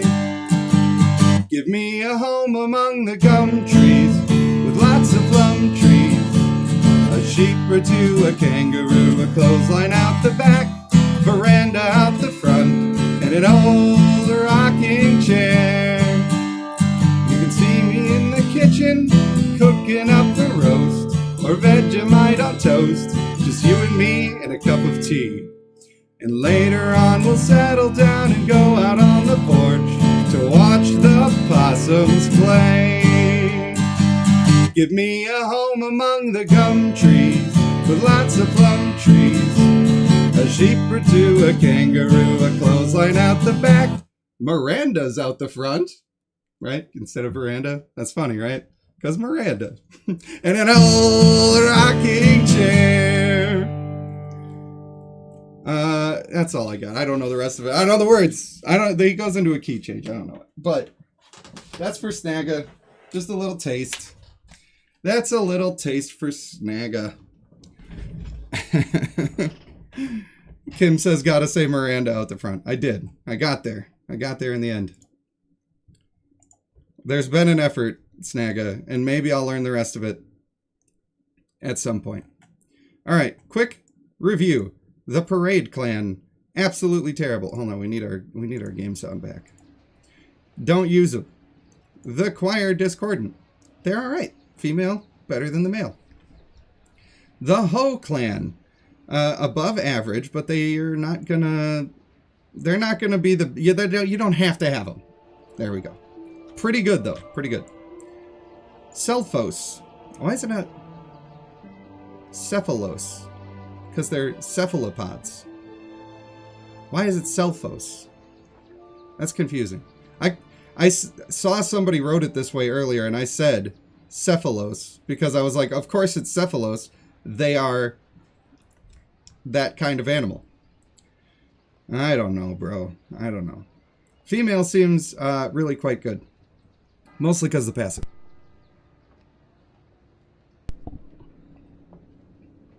Jacob Clark says it's actually syphilis. I mean, it could be, mate. Okay, this looks like a Smite character. Oh, which one? Which one does he look like? Which one does he look? Jake knows. Jake knows. No, well, he kind of looks like Ares, but that's not the one I'm thinking of. That's not the one I'm thinking of. Maybe I am thinking of... It starts with an A, I feel like I'm sure. Jacob woke up and's got to go to work. Well, thank you for stopping in and saying hello. Achilles. It is Achilles. That's what I'm thinking of. Sensing weakness. Warbringers can spot the target's weak point of the brawl and take advantage, dealing damage equal to 12% of the target's max constitution, stunning them for 2 seconds. Extra damage cannot exceed 1500% of the caster's strength. A 10-second delay happens after the first weak point is spotted. After that, the delay is reduced to 2 seconds for each subsequent spotted weak point, down to a minimum of 4 seconds. Switching the target will reset the delay. This could be very good for taking out annoying tanking people. Like, yes, Achilles, Jacob. That is the one. That's your boy. It looks just like him. Like male Galabar, I feel like has a bunch of health, and getting rid of his max constitution, that's going to do a lot of damage for a passive. It's going to feel bad when your main target dies and you got to start over. You're not going to get a lot of those off in a real game, I don't think. That's just how I feel. That's my opinion! Juggernaut Onslaught. Land 3 quick upstrokes to the current target, each dealing damage equal to 160% of the caster's strength. The last upstroke knocks the target away and marks them for 5 seconds. Why would I want that? When allies attack a marked target, their strength is increased by 15% and they recover 200 energy over 5 seconds. Why would I want to knock him away? If I knock somebody away and it forces me to restart my really quite good passive, that's only really quite good if I stay on that target, that just creates a possibility for him to switch targets and then to reset this passive, and then you feel bad. And that's terrible. You just don't want this to happen if it resets your target. Maybe it doesn't. Maybe you mark the target and everybody's like, I'm going to go kill that target, including this guy. Then it's fine, I guess. But otherwise, I don't know, man. I don't know, dog. Spy Fox says the Warbringer is good for bosses. I would say that's probably a safe bet. He probably shreds. He's probably even better than the female Trevain in terms of doing the percent health damage, because you're going to be stuck on him, and eventually you're just going to be doing every 4 seconds, you're going to hit one of these, and you're going to do a ton of damage. I could see that being the case. And the important thing is, it's not current Constitution, it's max Constitution. That's what's so important about that phrasing. If it was current Constitution, it would just get worse and worse every time you hit him, but nope. Should be good. I just worry that knockback is going to give you a bad time. Alright, Starry Sweep. Swing the spear and draw a dueling circle that lasts for 8 seconds. Knock back all allies within the circle except for the dual target. While in the dueling circle, the caster receives 85% less damage from the enemies other than the dual target and becomes immune to control effects. Immune is a good word there. Gaining 70% more attack speed, that's a lot. Each attack deals additional damage equal to 5% of the target's max constitution. Also good. Extra damage cannot exceed 1500% of the caster's strength. Whenever an enemy enters the dueling circle for the first time, they will be stunned for 4 seconds. I'm sorry, what? That's pretty good. Like, it's not going to do a ton of damage, this ultimate, but all of the extra effects are really good. I'm not sure if this extra attack speed is going to make up for it. 8 seconds is a long time, though. If you get this attack speed for 8 seconds, that could add up. A lot of times when you get these attack speed buffs in this game, you get them for 3 or 4 seconds, and you're talking about 1 or 2 basic attacks. It's like really nothing. But this, combined with the extra damage that you're dealing, could actually add up to a decent amount of extra damage there. But the stunning, ooh, love it. Especially if you're playing him with somebody that's drawing in the backline. Maybe you have him set up to ult everybody, or ult as many as he can, and then you get like the male Dravapala or somebody, even the male Tidestorm, to suck somebody in and eat that stun. That could be pretty fun. I feel like this guy could be pretty fun. I'm not sure if he's like top tier, except for in boss modes, obviously. But I do feel like he's very usable and could be very fun. Again, I don't know what the hell I'm talking about. I'm just reading these things for the first time. So I hope that you know that. The lady. I feel like she looks a little too same to the other guy. I get it. They're like wearing the same kind of armor and stuff, but I feel like she could have looked a little different. Kimberly says smash. I agree. She deserves the smash status. Once per 6 seconds, shield bashes all enemies with a fan-shaped area, dealing damage equal to 250% of the caster's strength with a guaranteed critical hit, and reducing their attack speed by 30% for 5 seconds. Once per 6 seconds, she does the shield bash. This is just another active skill. That's all it is. It's just another active skill. It doesn't do... It's like, it may as well just say 500% of the caster's strength if it's a guaranteed crit, right? It almost should just do that. That's good. That's a really good passive, for sure. You called it on the shiny? What did you call? I missed it. I'm sorry. Please enlighten me. Sky Piercer, flick all enemies within a fan-shaped area, there we go with the fan shape again, into the air, and stab them 4 times, dealing a total damage equal to 480% of the caster's strength. She stabs... Does the stab apply to all enemies as well as the flick? It must. Meanwhile, the caster recovers Constitution by 20% of the damage dealt. That's okay. I feel like that's not going to be as good as you want it to be. Stabbed enemies have their Constitution recovery reduced by 40% and won't receive any buffs in the next 4 seconds. This does not say that it's Grievous. I don't know if Constitution recovery includes all healing. It's hard to tell because why do they word it like that? But if this negates all healing by 40% and it can stack with Grievous wounds, is that what it's called? Or is it just Grievous? To further reduce the healing, that could be super strong. The fact that she's got 2 active skills that actually kind of want to do damage could be good. Her base attack, not super high. Let me take a look at male Samir real quick. What does he have? 382. He does decent damage, so she probably could do decent damage. She probably does some work. Shield of Verdict. Quickly enter Courageous Stance for 2.5 seconds, during which the caster won't lose Constitution and becomes immune to control and forced movement effects. It's just immune to pretty much everything. When Courageous Stance ends, deal damage to all enemies within a large fan-shaped area. The damage is the sum of base damage equal to 620% of the caster's strength and additional damage equal to 40% of the total damage received during the Courageous Stance. I feel like this chick's pretty good, man.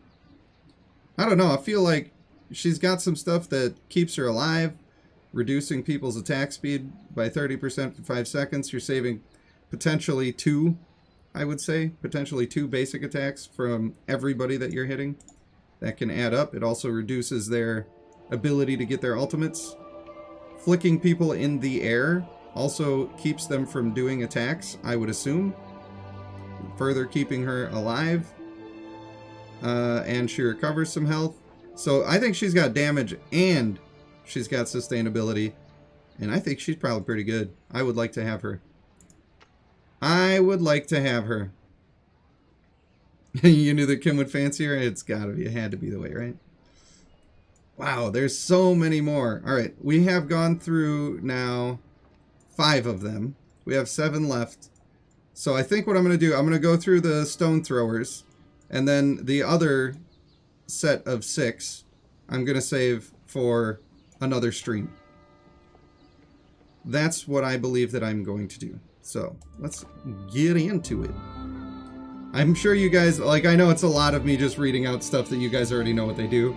So I'm sure that that could be, I don't know, maybe you like the sound of my voice and that's enough. We got a little tiefling guy here.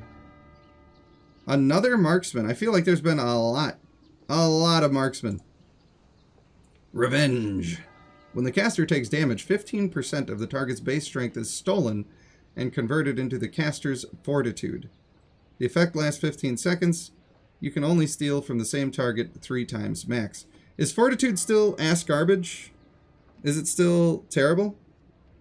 Because I feel like fortitude was terrible before. Reducing their strength, that's good. But compared to some of the passes we've been seeing, I don't know if it's that good. You can steal from the same target 3 times. But I suppose you could steal from all enemies 3 times, and then that could be a lot of damage reduction, but he probably couldn't handle standing there. Either way, fortitude is garbage. I knew it!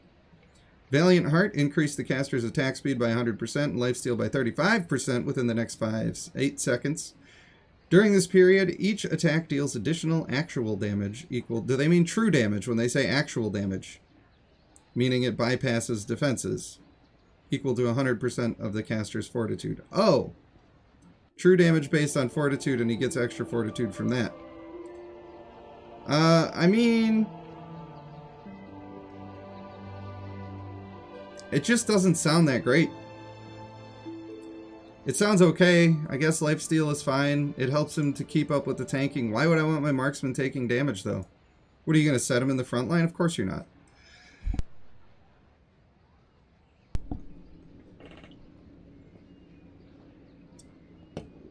Of course you're not going to do that. But, I mean, if you think he looks cool, I'm sure he's not total ass. The Goat Assault. Haha, they said it. They said it. Shoots a magic arrow towards the target. The arrow ignores the target's defense, inflicting damage equal to 850% of the caster's strength. For each additional 1% of fortitude gained in battle, damage dealt increases by 0.35%.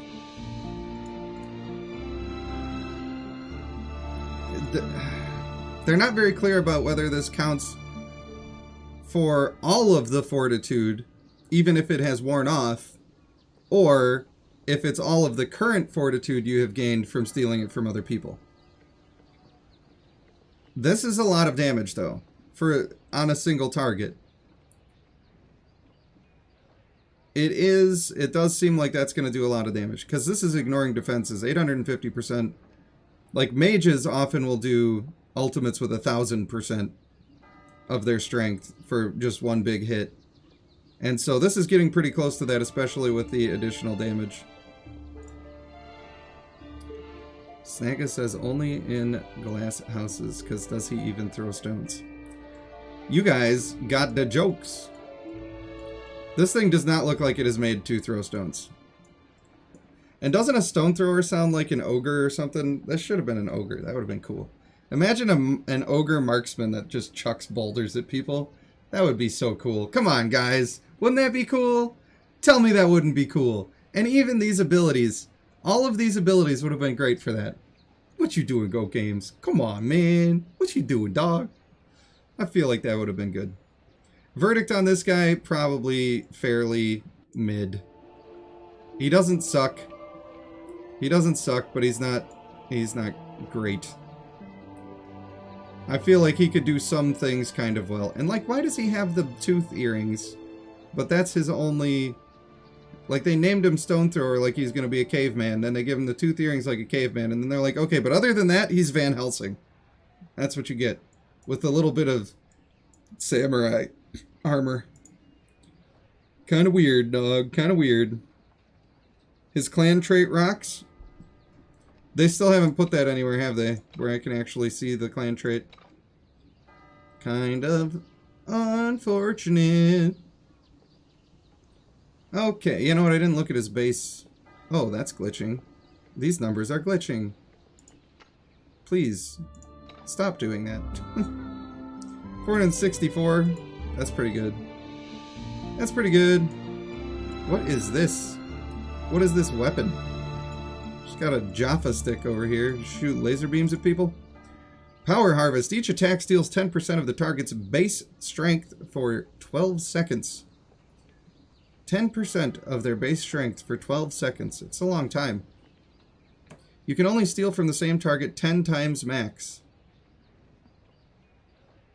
Wow. I hope she's got some attack speed on her. The total amount of strength stolen is capped at 250% of the caster's base strength. The effect stops once the limit is reached. When they say the effect stops, do they mean it stops growing, or that it shuts off and goes away? Because if it shuts off and goes away, that sucks.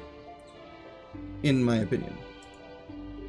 Get them for the clan trait only. And I cannot see the clan trait. That's okay. If only somebody had a website where they had all this stuff listed, that would be helpful. Bum, bum, bum. Exploding Shot. Fires a magic stone at the target. Hey, she actually shoots stones. Upon hitting the target, the stone bounces to nearby enemies 2 more times, each time dealing damage equal to 510% of the caster's strength. The stone temporarily stuns the hit enemies, reducing their movement speed by 80% and attack speed by 20%. The caster's attack speed is increased by 40% for 5 seconds. I don't know. It sounds like you guys are saying that she's not good, but unless this goes away when you hit the max cap, if this stays, you got 12 seconds to build this up. And I'm assuming each stack does not refresh. So, unless she shoots really slow, you are really taking somebody out of the game and reducing their strength. You just have to be putting it on the right person that you want to target to get the biggest effect out of it. Now this one, bounces 3 times, 510% damage when you're... It says 510%, but keep in mind, every time you do this, you're getting stronger and stronger and stronger. 510% is already a lot for an active skill, especially one that's hitting more than one person. Not if she was a mage. If she was a mage, then it would be way more. I don't know, maybe people are only playing mages right now, but that seems pretty reasonable. Because keep in mind, you're also stunning and debuffing these people. The temporary stun makes it so all of these other buffs aren't going to be quite as good. Because for every second that they're stunned, these don't matter at all. But still, these are good, I would say. I would say that those are good. And she also gets her own attack speed increased. I'm seeing that as being pretty decent. That's what I think. You've been waiting for a website to update forever? Hey, man. Hey, dog. Come on, dog. I don't know, man. Like, it ain't my fault, you know? The goat's clan trait increases attack speed. Nice. That is very good. 25 to 30% increase in attack speed. You guys are telling me that the consensus is that she's not good?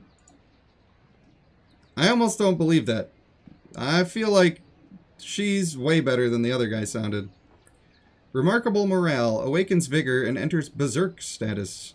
Becoming immune to crowd control and forced movement effects. Normal attack damage is increased by 500% of the caster's strength. Bro, what? Each normal attack also throws an extra stone to a nearby enemy, restoring the caster's constitution by 60% of the damage dealt. Guys, how are you saying that she's not good? Am I misunderstanding? Am I misunderstanding that you guys are saying that she's bad? She's not bad.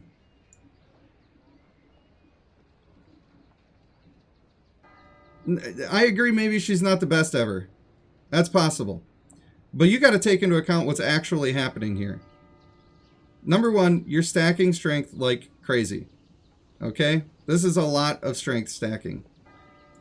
Then, and you want to build strength on her so that she can get more of a buff from stealing other people's strength before she reaches the cap. So then, okay, we go over here and we're doing our exploding shot, right? We're doing crowd control and a ton of damage to 3 people. But then we're also getting higher attack speed. Now, it's only for 5 seconds, but that's probably 2 more attacks. That is probably 2 more attacks that you're going to get out of it. Which is 2 more stacks. Which was 2 more debuffs on somebody else. Now, maybe it's that people don't appreciate the debuffs that they're doing to other people. That has been a thing that has been going on in this game since the dawn of time. People want big damage, and they only want big damage. And if you're doing things that aren't big damage, then they just don't appreciate that it's happening. And that's been a huge problem the entire time. This is a huge debuff. This is a huge debuff on 3 people. This makes your attacks hit 2 people. They are still normal attacks. They are still normal attacks that are throwing an extra stone at a nearby enemy, which should apply this debuff, which should apply extra strength, and you should be having your attack speed buff from your clan trait, of course. You should be having your attack speed buff from male white eyes. That would be a really good idea to do. And you should be absolutely destroying people with her, while you're immune to being crowd controlled and having forced movement effects on you. And when are you immune to that? During the phase where everybody's doing their ultimates. I just can't understand how anybody could say that that's not really good. I have to say that this chick must be really good. These numbers just, I mean, they're just good numbers. Unless she's just got an inherently lower attack speed that makes it so it just can never effectively stack. But with all of this other stuff going on, I just don't buy it. And if you can buff her with white eyes while she's doing her ultimate, that damage is nutty. Absolutely nutty. What did she have? 459k strength? Tide storms, what do you guys have these days? 446. 446. 439. She's got higher base strength than the people who were the dominant marksmen for the longest time. Now, I don't know how it's been scaling. I haven't been looking at all of them. Let's look at these jokes.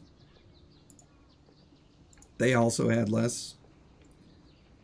Let's look at these ones that are actually kind of good. About the same.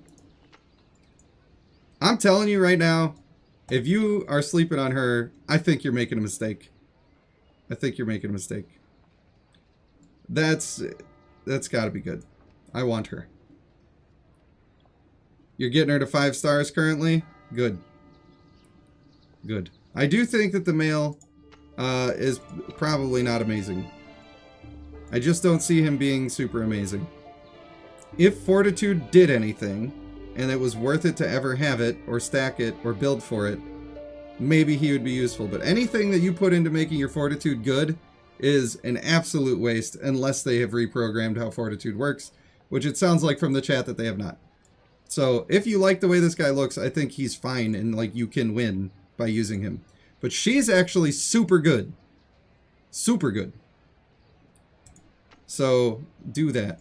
Now, I'm not going to read through all the rest of these right now. I am having fun doing what I'm doing, so I think I will do another stream of Bloodline, and we'll cover those. Then, we're going to look at some of the other stuff that's going on, and maybe see what we got going on there.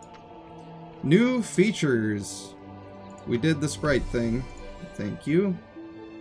Runes. May now improve my equipment by crafting runes. Man, there's so many videos that just want to be made, you know? There's so many. Mentioned the Bloodstorm bombshell. What about her? I don't know what you mean.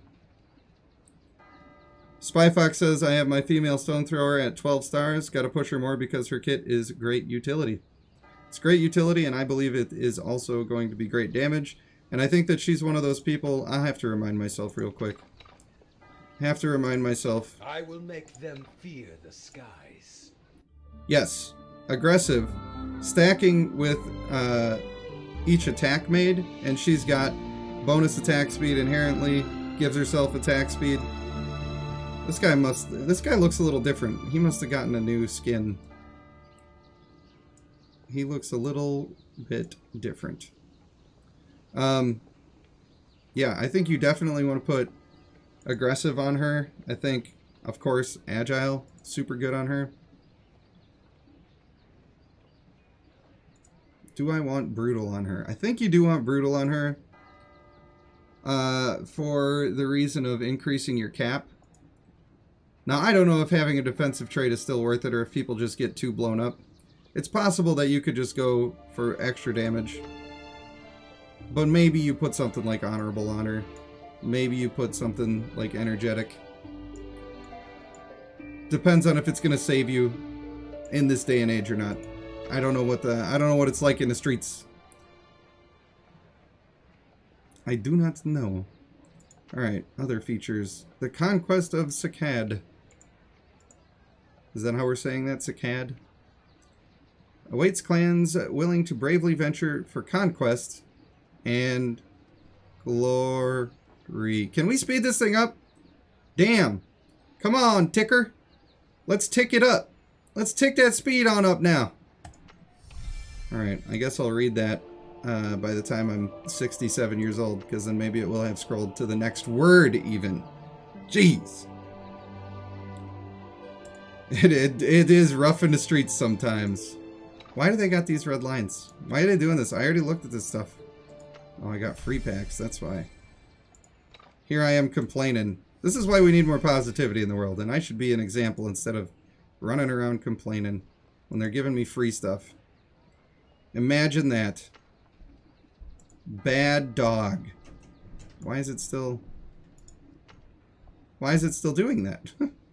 Don't do that. I don't want that. Give me the free stuff. Give me the free stuff. Alright, Romantic Garden. What are you all about? We got one of these Astral Tree events. These 7-day quests.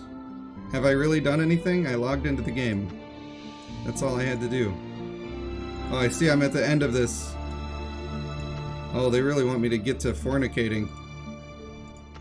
If I don't fornicate soon, I'm gonna lose these rewards.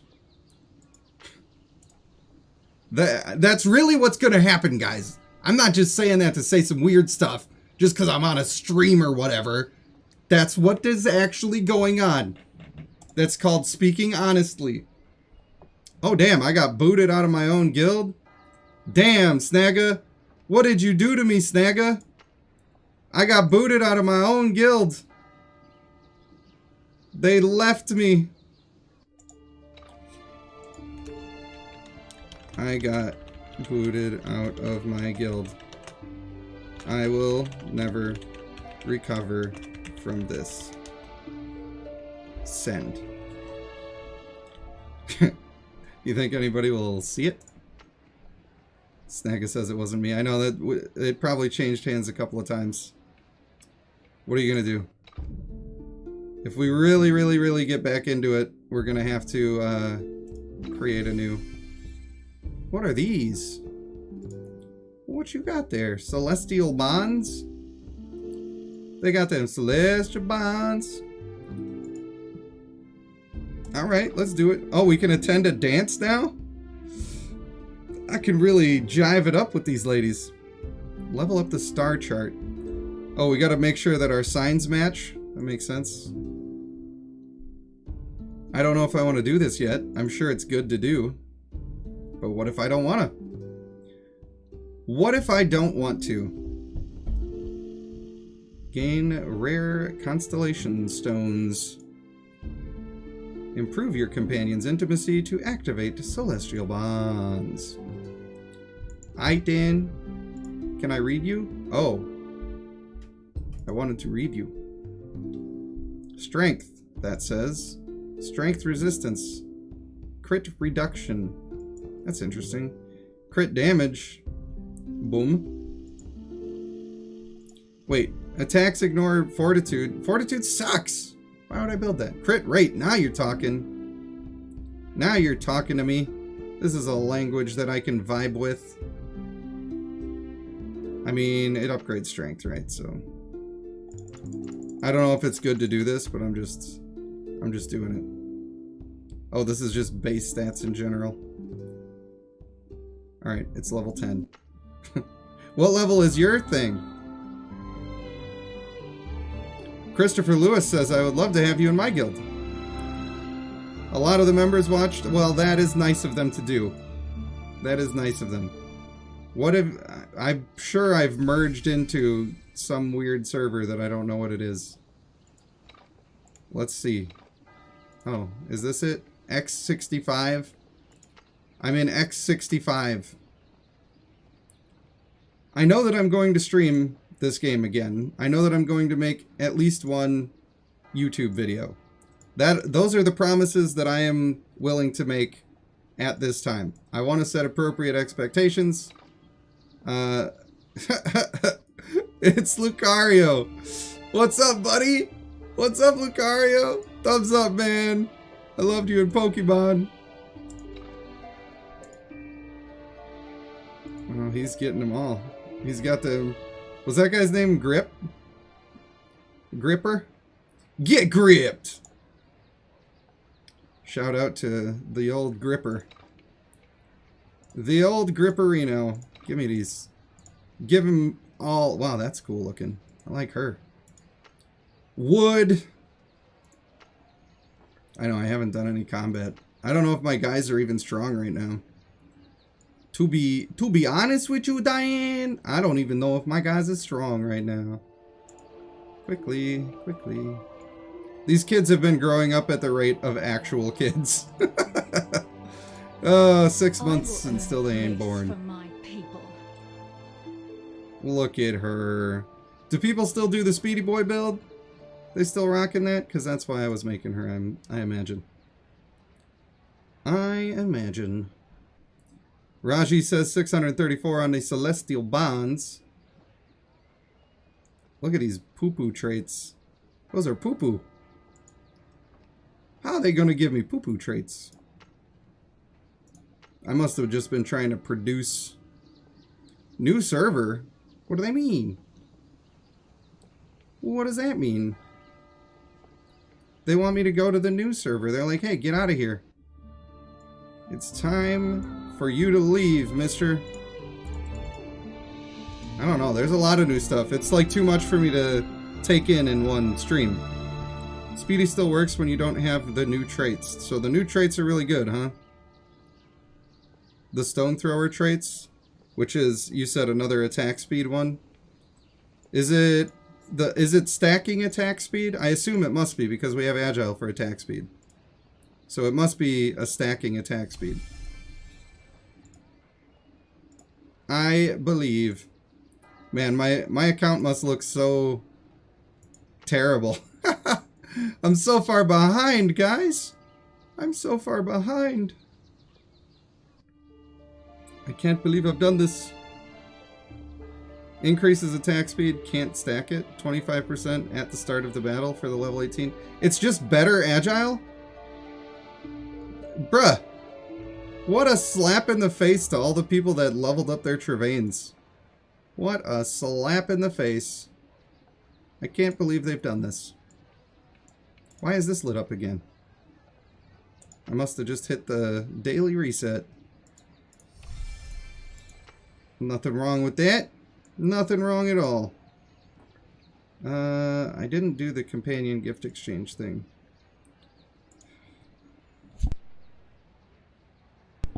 Man, I just keep coughing. It's just in my throat. Oh yeah, I didn't remember who I actually wanted to try to get. And I still don't know, because it could be any of them. But just because people were were not sure if they liked the stone thrower, I just want to take her just because. Just because I like to be a contrarian. That's why. Spire of Champions. Hey, here's a little combat I can throw out there. Marriage is still the worst part of free-to-play. I definitely intend to be free-to-play. That's for sure. Because I don't know. They gotta prove to me that they're doing the right thing. I don't know if this team is even set up or leveled up. Oh, we got a level 1 character in there. Whoopsie daisy. She's probably fine for now. Whatever. Just show me some battle. I just want to watch the battle happen. You motherfuckers. I just want to watch the battle happen. I appreciate it. They're making it easy for me. Here we go. Make sure we hit that ×2. Not forgetting that. It's also old. Oh, I don't have the auto ultimates going. What? Why does it say 4 of 10? The Spire of Champions, you can only grind 10 at a time now? I feel like that's new. I feel like that might be new. What is this? Is this like a skip? If you don't want to watch the battle, you can just straight up skip it. That's the reward stage? Okay. That makes sense. That would make sense to me. I'm throttling them with my level 12 people. Man, I'm gonna have to actually, like, do all of the hard ascension. Because at this point, unless I go to a new server or something, maybe that's why they recommended me the new server. They're like, you are behind. you probably should go to where other people are behind, because you, sir, are behind. Skip is amazing. I actually just want to watch the battles just because it's been so long. It's a little nostalgic, you know? It has been months. Get that Meleeus in, just booping them and bopping them. Look at them all go. Have they created a setting yet where I don't have to freeze time when I do my ultimates? That would be nice. That would be quality of life. Difficulty scales with server. Keep merging into higher levels and can't beat it anymore. So you're merging into higher levels and they're trying to merge me down because I'm behind. So maybe I should actually merge down so that life is easier. If I didn't spend so much of other people's money on that people donated for like getting stones and stuff, I wouldn't mind just starting a new account and going from there. But I suppose that would put me months farther behind, and it's not a good idea. I do like doing stuff like that, though. Making a truly free-to-play account could be interesting. Sounds horrible, you say? I don't know, I like doing stuff like that. I guess I'm just weird. Because I don't remember everything that I did. I don't remember what my goals were before. I don't remember what I was looking to do. What I needed to do. Snag is hopping in that shower. He's hitting that moist time. He's getting moisterated. Sounds like an annoying grind. I mean, it's a game, right? Games are supposed to be fun. And even though I don't like GOAT games, or at least I took issue with how they were behaving at that time, I do like the game. If I didn't like the game, I wouldn't have invested so much time into it and all of the extracurriculars like making videos and a website. So obviously I like the game. Make sure that you get in 130 days old so I can actually get the other dude bros. Not the worst idea. Not the worst idea, but I mean that's not how I'm gonna go about it right now. I don't know what I'm gonna do with the game right now. I know that it feels a little nice being back here and talking to all of you good folks. I wish I could tempt some of you to watch my Baldur's Gate series. I'm very proud of it. I feel like it's the best videos I've ever made, and I feel like they're getting better with each one that comes out.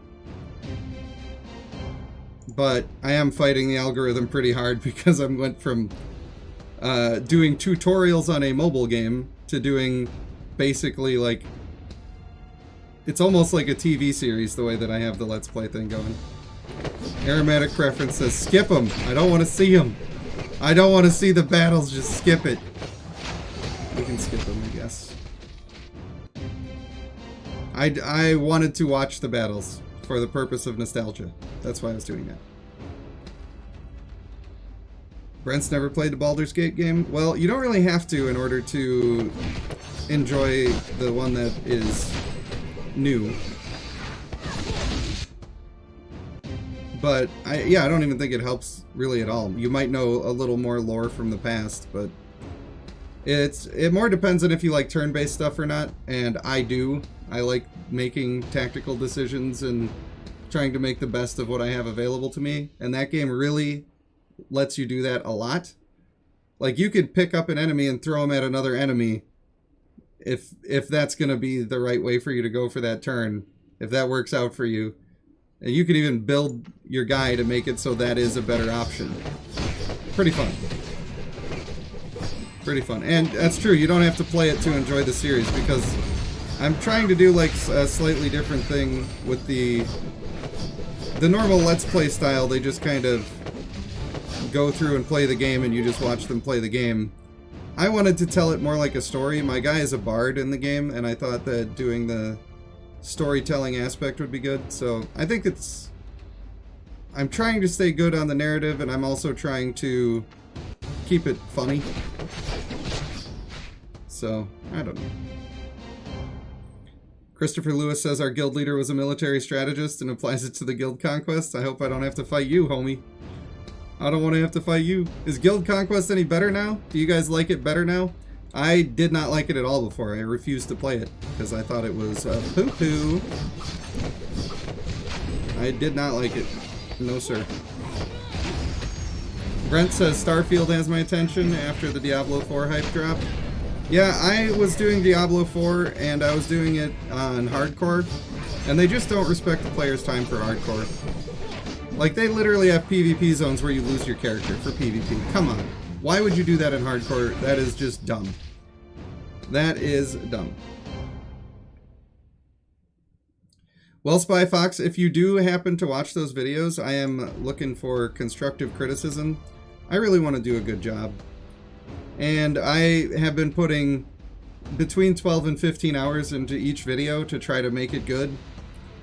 And it's like a whole departure for me. So if there are things that I should be doing better, or things that you really like that I've put in an episode, then I would like to hear about it, because then I can continue to do a really good job.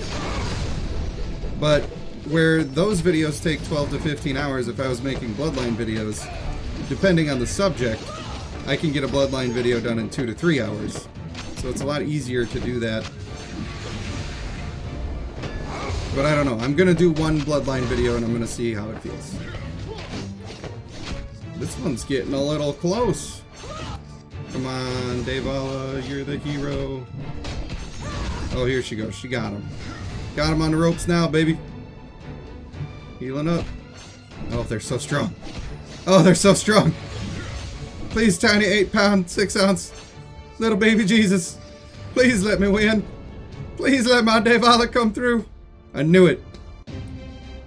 I knew it. We always had that in the bag. That was a guaranteed win.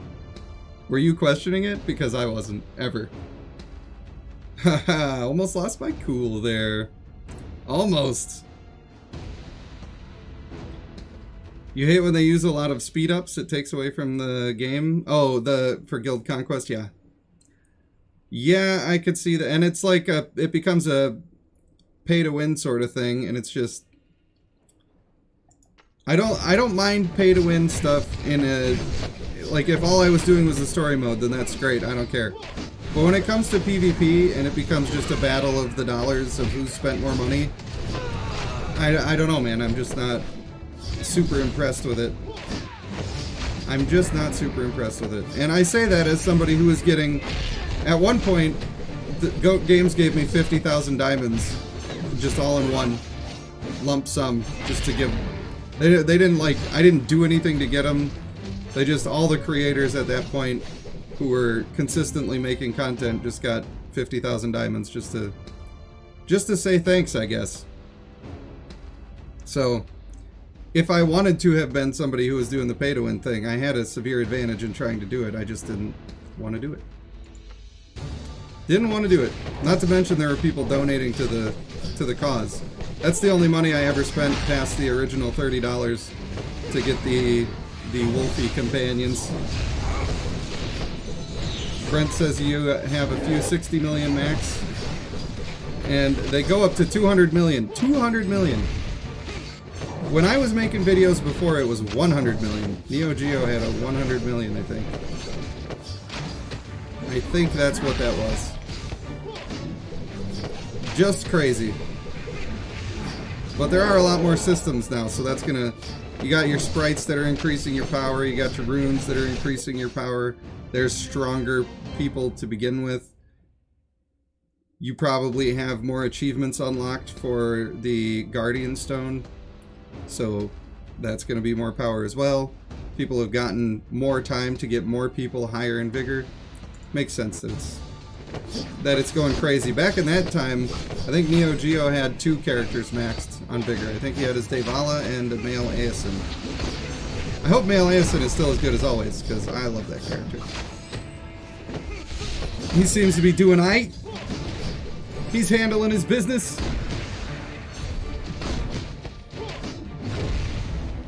I think in terms of the free-to-play thing, if I really got back into the game a lot, there probably would come a point where... Oh, here she goes again. Can she do it again? Oh, she's just too strong. She's just too strong. Oh, no! Get him! Get him, girl! Easy. Easy claps, mate. Easy claps. Like, what are you gonna do? Female Devala. Get roasted. Alright. I don't think we're making it to 30 on here, so I'm just gonna collect my reward and go mash my hammers. We mashing them. Boom. Alright, here it is. Boom. Alright. Okay. Boom. Listen here, you little shit. Boom. Why have you forsaken me? Why have you done this to me? Conjure sprites a bunch of times. Do you guys think it's worth it to spend diamonds on sprites? Or do you think that you just earn the stuff and do the thing? That is a good question. Something I will make my own judgment on at some point, I'm sure. Let's see, at the Haven. What are you actually doing for me? He's got these numbers. Is this just... I don't understand. I need materials. I need sprite materials specifically to be able to do it. Otherwise, I can't do it. They won't let me do it, dog. Why are they treating me like this? Hey, chill. I was getting my quests. I must have got a little excited, you see. Gorilla is the big whale now. A 400 million team. Yeah, the people that I linked a video for, District 53, Gorilla is part of that crew that's making videos. Should I just waste some on the hammers, man? I don't think it's a good idea. If you've gotten lucky with your free hammers, then it becomes a better idea. But it's funny because I was like, why are these lit up? It's because of the free things again, even though I literally just accepted them. I think it's 7 p.m. that it resets. Did I do the whole romantic garden? I'm not sure. Oh, Guardian Stone is a good thing to check out. They've got their Bloodcraft. Oh, I need to check out the Bloodcraft Legends as well. That's for shizzle. I got strength on the old assassins. I guess I'm working on this one. That makes sense. I don't really have more to buy. With that, where do I go to do my Bloodcraft Legend? Is it this one? Is it this guy? I remember some things. Snagga says reset was 17 minutes ago. I thought so. I just knew it. I've never actually read the Phoenix's abilities. Ugh. Alright. They make you click on... Oh, my spine! You ever just have your spine hurt on you a little bit? Happened to me. Gotta click on the little eyeball. That's the trick. Normal attack or skill hits can inflict a 5-second execution effect to enemy targets. Execution effects reduce the target's HP received by 85%. If the target's HP is lower than 15%, they'll be instantly killed. Execution effect cannot be removed. The Devala Killer. Launches 3 Firebirds in a fan-shaped area in front. Firebirds will return to their original position after flying forward for 7 meters. Each Firebird deals damage equal to 250% of the champion's strength to enemy targets along the path. Inflicts stun for 1 second and heals the champion by 20% of damage dealt. The champion becomes immune to crowd control while casting this effect. That's okay. That's not a lot of damage, though. The effects are nice, but that's not a lot of damage. Summons a floating fire totem, which lasts for 3 seconds. Once per third of a second, it will randomly attack an enemy target, dealing damage equal to 300% of the champion's strength to all enemies within a radius. 3 seconds, talking about 9 shots for 300% damage. That seems like a lot of damage, especially since it blows up in an AoE. If the enemy is killed by this ultimate skill, its remains will explode within 0.8 seconds, dealing damage, even more damage. Wow. So that ultimate seems real strong. I'm not sure about this active skill. I mean, it is whatever. But it's a fan-shaped thing, so like unless you're shotgunning somebody with all 3 of them, that would be good. But if they're going out and they're just hitting each person once, it's not that great. The shotgunning would be good. Traker's going to bed. Good night, buddy. We love you, homie. Thanks for stopping in. Traker doesn't play Bloodline anymore, as far as I know. But he's one of those supporters that just stays with me through thick and thin. He's one of the homies. And I appreciate all of you that are like that, and I appreciate all of you who came back after all this time. I'm sure I've said it once or twice this stream, but that's because I mean it. Yeah, I think she's super good. For many reasons. Super good. Her active skill can be super good, but it's not always going to be super good. Now, these other ones I haven't seen at all. This guy looks cool. She looks cool. He looks cool. Looking super cool. Richardson Scott says, sheesh. Never have seen a gorilla. Where is he? Well, I'm pretty sure that he's on, I'm not sure if he's on that server, but I know that he's making the videos with those guys. On District 53, the YouTube channel.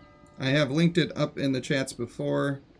And, wow, I have to do the chat from my website no matter what I do. Very annoying. Very, very annoying. But I will post it here again, just in case anybody wanted to see it. Pretty sure that's the video. If you wanted to check out the District 53 guys, there's a lot of very high-end people. I think one of them is named Ghost Wolf, one of them is Gorilla. And they spend a lot of money on the game, and they know a lot about the game. Definitely more than I know right now. And they are starting to make videos. Starting to make them. Alright. Of course they had to go with the wings. They had to go with the horns. What else were they even possibly going to do? This guy looks really cool. I'm going to be sad that he's not actually good. Because I have heard you say... it backs all the way out and I don't like it. I don't like it. They hit me with the fort. Snagga hit me with the fort. Alright. Let's see this passive. Demonic Swell. Gain 200 additional energy when the battle begins. Nice. Upon taking skill damage, the caster absorbs 45% damage and converts the absorbed damage into their constitution for 3 seconds. 45% of the damage that somebody's done to you, you absorb into your constitution. Does that mean that you only take 5% of the damage? Is that how that works? Now, I hope that this happens on, like, if you take skill damage, do you absorb 45% of that skill damage and convert it to Constitution? I guess you would take 10% of the damage, right? 10%. That would be the way. If that's the way that that works, that's pretty good, especially when it lasts for 3 seconds. Obviously, there's going to be an internal cooldown on that, and the risk here is that you're going to use this up on an active skill, and then when an ultimate comes around, it's not going to be up, and then you just get blown up, and that would suck. Lethal Revolution. Continuously spin for 2 seconds, dealing total damage equal to 520% of the caster's strength to nearby enemies. Caster recovers Constitution via 30% of the damage dealt. Enemy targets affected cannot cast ultimate attacks for the next 2 seconds. That's rarely going to make a difference. Like, rarely. Active skills and ultimate skills being 2 seconds apart is extremely rare. You use him and the male choir. I could see that. I could see that. Deadly Focus. Binds a random enemy among the 3 enemies. Binds a random enemy among the 3 enemies. What 3? They're referring to a sentence they didn't say. Come on. With the highest strength, which lasts for 12 seconds, dealing a total damage equal to 1600% of the caster's strength. During the bind, the target can only use normal attacks, cannot receive effects from their allies, with their constitution recovery being reduced by 80%. If the target is killed during the bind, the caster's strength is increased by 20% for the entire battle's duration. Now, I heard that at least I assumed from what I was reading in the comments that this guy wasn't going to be very good, but that seems perfectly usable. Perfectly usable. I'd have to get him on the field to see if he's, like, worth stuffing a bunch of vigor into, but that seems good. I'm not sure if maybe he's not tanky enough. It's possible, because he's going to be doing the Samir thing where he's all up in the sauce. And if you're all up in the sauce, you got to stay somewhat tanky. Now, when the male Samir came out, of course he's very good. At least he was very good. I'm not sure how he holds up now. Probably about the same. Most people thought he sucked because they didn't know how to support their guy. Well, sure, if you take a character who's going to be very aggressive against the entire enemy team and dive their backline while simultaneously pushing everybody from the front line into the backline, and you leave him out there all alone, yeah, he's going to die. Of course he's going to die. That was a bad strategy, to just put him back there by himself and get attacked by everybody. That was not good planning. But if you actually supported him, and gave him some shields, some heals, some more people diving into the backline so he's not the one and only target, then he was great. And this guy seems like he's going to be about the same, where he could be absolutely great, but he's going to need some support. That's what I would say. That's my take. That's my take on it. You're saying that he spins in place? It does just say that he spins, so I would assume that he does that. It doesn't say that he pushes forward. So I would assume that he just spins in place. Yeah, I mean, this guy seems fine. Maybe you're saying that the other Bloodcraft legends are better. I could potentially see that. I'd have to wrap my brain around all of it. She's really nice because she just kills female Devala. And even though I've also heard that there are other characters that are better than female Devala, and she's not on every team anymore, that's fair and that's good. Having her available to absolutely destroy in case somebody that you fight often is always running female Devala, that would be better than having this guy. But I still think that this guy's kit is very good. Seems very good for me. At least from what I'm reading. Spy Fox likes him, just got to build it right. He's fragile. Yeah, I think that a lot of warriors that are damage focused are going to be that way. But yeah, you just got to build around it. That's all you got to do. Good if you have a defense and a champion to stun, then he can ult. Yeah, that's one way you can do it. That's not the only way you can do it. That's not the only way. You could also do stuff like using pushes from maybe a female Tidestorm to get a couple of people pushed away from him. Having more frontliners to be engaging. Have more people to dive the backline so that the backliners aren't shooting him. They'd be fighting the people that are next to him. There's a lot of different things that you can do to reduce that damage. Damn, she looks cool. She looks cool. The Minotaur one is tanky. I'm looking forward to reading that. Looking forward to it. You use the MHO circle to pull people into his spin. That sounds like a really good idea. But isn't the MHO circle that pulls in, you have to have enough of the marks, the soul marks, and then it will pull in on the ultimate. If it's pulling in on the ultimate, getting that to time properly, you're not going to get it on the first active skill. You could potentially get it on the second active skill, and by then, has it been efficient enough? And if it's not, then do you need to be using somebody else, like the male Dravapala, who's going to pull early to get you into the spin? Even if he pulls at the same time the spin starts, you're still going to get a good deal of the effect from that pull. So if it's working out for you, that's great. But I could see that as a potential reason why it wouldn't be. Snagga says, YouTube is hating me this morning. I'll check my stats again, see if I'm dropping frames. I have not dropped a single frame the entire stream. Not at all. So I'm sorry, guys. I'm sorry if it's working poorly for you. That is not a thing that makes me happy. Alright, let's read about this Wood Scourge. The old Wood Scourge up in here. Murky Origin. All of the caster's debuffs are removed, except unremovable ones, when the damage taken is higher than 10% of the caster's max constitution. In the following 4 seconds, the caster becomes immune to control effects and reduces damage taken by 80%. This effect can't be removed and has a cooldown of 6 seconds. That is not as good as it sounds.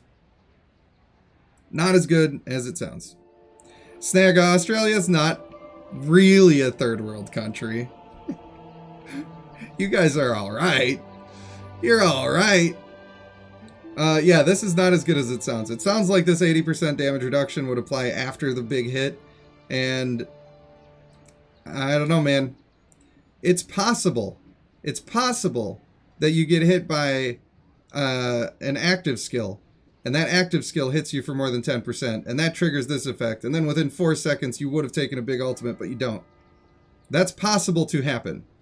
But is it going to happen every time? Absolutely not. There's a lot of times you're going to be disappointed, and you're going to say, why did she die? She's got this big thing that makes her so tanky. How come it never saves me? Because it just doesn't time properly. It's just very rare that it's going to time properly. In my opinion. What is she anyway? What is this?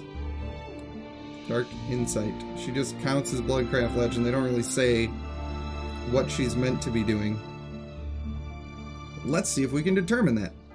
Slashes 3 times at all enemy champions in the front, dealing damage equal to 530% of the caster's strength. The last slash also lowers the target's energy by 300. That is very good. Enemies hit cannot restore their energy for the next 4 seconds. That is also very good. That's a super good active skill. That is super good. Her strength is already pretty good. That's a decent number. And to do all enemies in front, I'm assuming they mean a cone shape. Or maybe even a semicircle. That seems pretty good. Reducing the enemy's ability to get their ultimates will always be good in this game. It's never going to stop being good in this game. It's always going to be great. So if you're reducing their energy by 300, and then this is before the ultimate, remember, this is when you're in the race for the ultimates. She's going to hit all these people, reduce it by almost a third of the total bar, and then for 4 seconds they still can't gain any more back. You are really going to have the advantage. It would allow you to play her, and then also, so fucking dumb with this passive.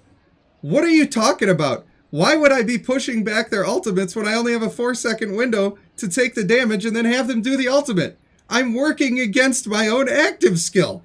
Why would I want that? Unless this 80% just applies to the hit that did more than 10% of your health, and then it's fine and it's not a problem and I'm bitching about nothing.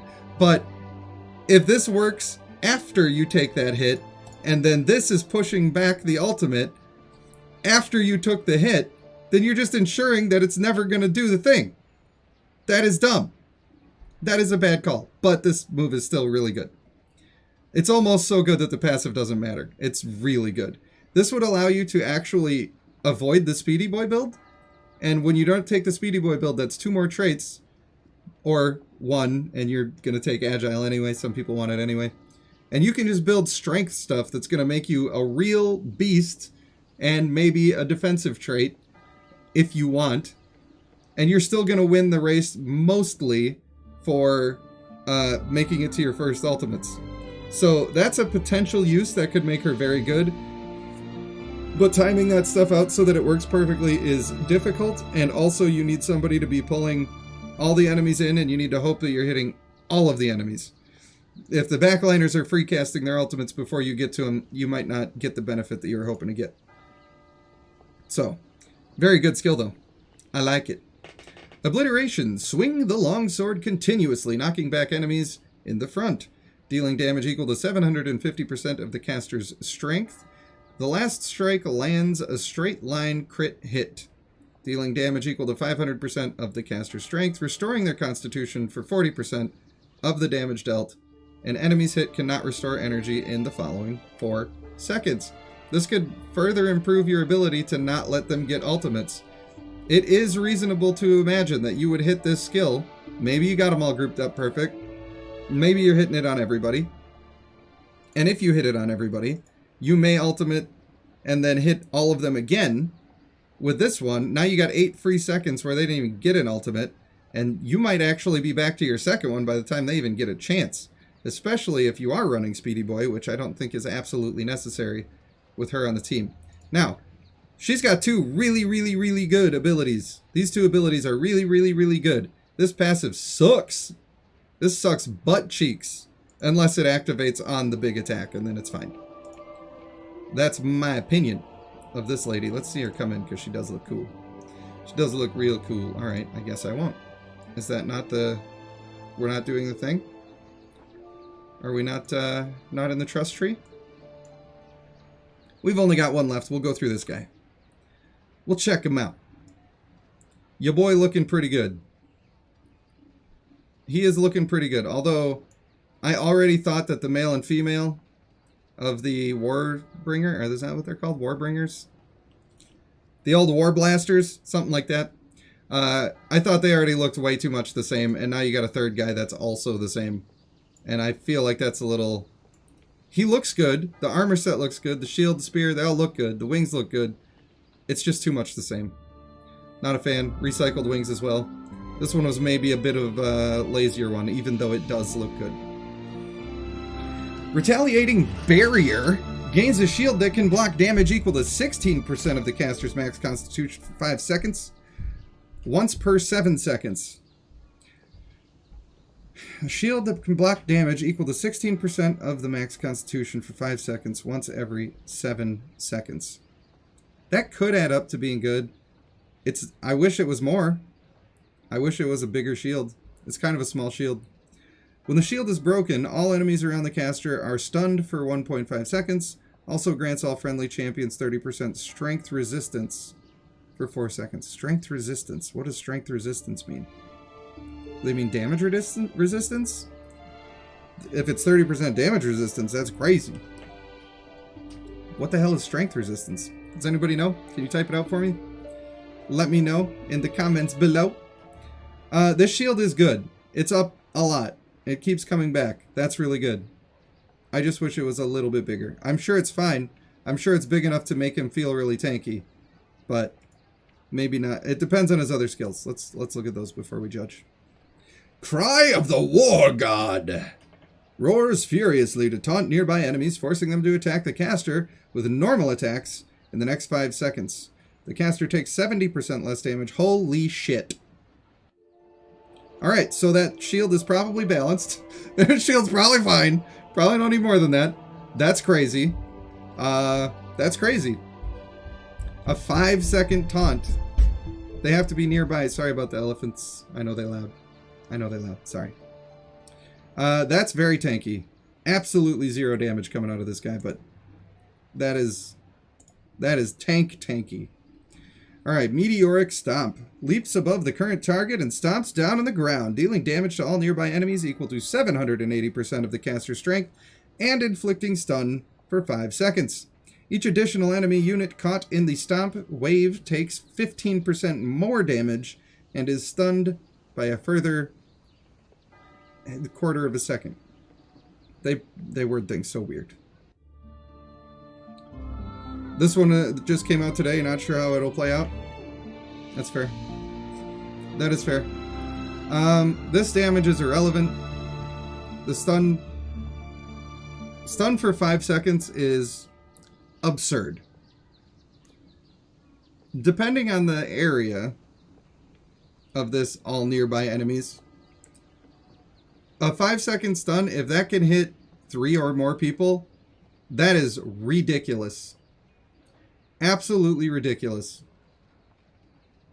Each additional enemy unit caught in the stomp also takes 15% more damage and is stunned by a further quarter of a second. Now, what that might mean is that you're increasing the damage of the stomp by 15% for the total number of people that you're hitting.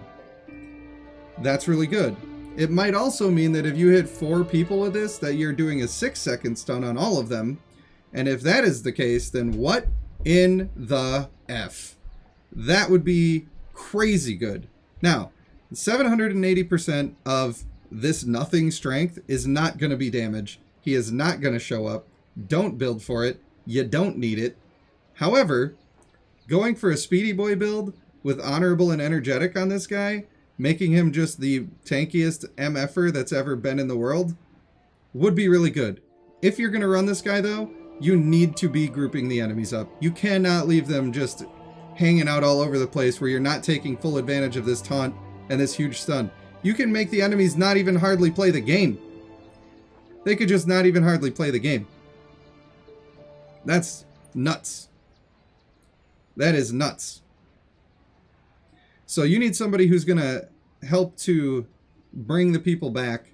You're also probably looking for more of a sustained comp here. So having somebody that's really strong healing is probably good. Probably good. And maybe even debuffing. Maybe even debuffing the stuff that they're doing. I don't know what the perfect comp is yet, but I know you want to bring the enemies together. And I know that if you can have some sustain, it's going to go a long way. That's what I would say. Jester Jack says, Rage Knight here. Had I done this 2 months ago, still have been in the Alliance. Well, you know, it's okay. It's okay. I can't promise that I'm coming back and playing the game every day of my life and making daily videos. But I'm having fun doing the stream. I'm having a lot of fun doing the stream. And it's really great to see the names of people that I haven't seen for such a long time. And I'm interested in the stuff that's going on with the game. If I am capable of letting go of the negativity of how I feel about the actual company, I think I could actually have fun with the game. That being said, it's hard for me to still want to support them with all the stuff that goes on. I've heard that it's been better. I haven't heard of any literal criminal activities since I left. So, if there have been those, I would like to know about it. If they've stopped doing it, maybe people deserve a second chance. Fact of the matter is, I do like the game. I do like being around all of you people and interacting with all of you people. I like going through the strategy. I like reading these abilities, figuring out what's going to be good, making a stronger team, surprising people with characters that they didn't think could be good, but then they are good because of the way that we figure out how to use them. I love that. It's like finishing a puzzle that you didn't know was a puzzle, but you know, you did it. You figured it out, and you had a good time doing it. So I don't know if I'm officially like coming back. I just want to make that clear to everybody. I'm trying it out. I'm trying it out. There's the Rage Knight. There he is. Not even if you got a hug from Snagga. Oh, Clacy OP with that comment. Clacy OP. That's a good one. Guild Conquest became too much. That's fair. Even if you did kick me out, even if you were part of the decision, it's fair. There was no indication I would ever play again, so why keep me around? Do not blame you. I am not mad. We got Elias up in here. I don't know if anybody besides Rage Knight is watching, but good to see you all. Thanks for responding to me. The old Dungeon Descent, is anything new here, or is this all exactly the same? I must know. Come back for the people, says Aromatic Preference. I could come back for the people. I do think that if I come back for the people and I start making videos, number one, it would probably be 1 or 2 videos a week instead of daily. And part of the reason for that is because I have started down this journey of doing the Baldur's Gate videos. I like doing them. I think I'm making good stuff. It takes a lot of time. It takes, and doing when I say 12 to 15 hours per video, that's just the editing process. That doesn't include, usually that comes from like a 5 or 6 hour play session. So I'm doing a part-time job just to make 1 episode. Plus I'm streaming twice a week, and it becomes a lot of work. Aromatic says, you left a hole in the market when you stopped Bloodline videos. Well, I'm glad that you guys appreciated me so much, and it feels good to be appreciated. So thank you. And I appreciate you. Richardson Scott says he's on a completely different server under an alias name. That's fair. That's fair. Can't blame you. Right. Let's... Do I just put in all of the people? You can be in the back row, homeboy. How come it didn't let me drag? Yeah, let me drag. I'd like to have that on one side, I believe. Why not? Let's just see what's going on with this. I don't think I'm going to do a whole run, but I just want to... Hey! It's your boy! We found a boss first click. Let's go. It was meant to be. That's what we call serendipity up in here. We must have the same star sign and all of that good stuff. We must. Brent P, thanks for coming. Thanks for the support. I hope you have a wonderful evening. Everyone should go check out the Baldur's Gate series afterwards. It's awesome and moist. Look at that text-to-speech. Snag is abusing the Twitch. Also, if you do want to see my streaming escapades that are outside of Bloodline, I do plan on sticking to streaming on YouTube for Bloodline because that's where people know where to find me. and I just think it's, I don't know, maybe it respects your preferred method of watching a little more if I stay on YouTube. But I do play a bunch of other games on Twitch, and that's twitch.tv/RagePanda1. The 1 is spelled out instead of being an actual 1. These are all terrible. Normally I don't even look at those. At least from what I remember. Oh, they hit me with the tooties? Who hit me with that Rudy Tootie? The game is still pretty pay to play, but they do have a good rate of loot for completing various tasks throughout the week. Twitch is dookie, in your opinion? The reason that I disagree with that is because of the stuff that you can do on Twitch that is not specifically provided by Twitch. And by that I mean the extensions, which we have a lot of fun with while we are playing various games. So we've got stickers that can be slapped on the screen. There's like a little bit of a donation, and you can play a video of up to a minute that will stop what we're doing and watch your video as long as my mods approve it. We've also, obviously, they got all the farts. They love the farts. So you can see they're kind of doing some of those things. All that has to be done through the Twitch interface. And we do have a lot of fun with it. And we can't do it through YouTube unless people are doing it through the Twitch interface. Twitch also has a lot of spaces for emotes and animated emotes and badges and all this other good stuff. Hey! They're really getting into it. They want to show it all off. Alright, you. So I don't think that Twitch is bad for that. I do think that they can be a little bit, it was at this moment they like your money. He fucked up. They want you to earn money so they get the money. But they're all like that. So. Also, Twitch doesn't care if I say the naughties. I can just say all the naughty words that I want to say. I think that YouTube is good too. I like the super chats. I like how they stay on my live chat, and they're like, for a long time I get to look at it and feel good about the fact that somebody was interested in donating for whatever reason, or subscribing or gifting subs or whatever it is that they do. I feel like people get more appreciation for contributing in those ways, and I like that part of YouTube. If I could combine all my favorite parts together, it would be 50-50 on which things I was taking from.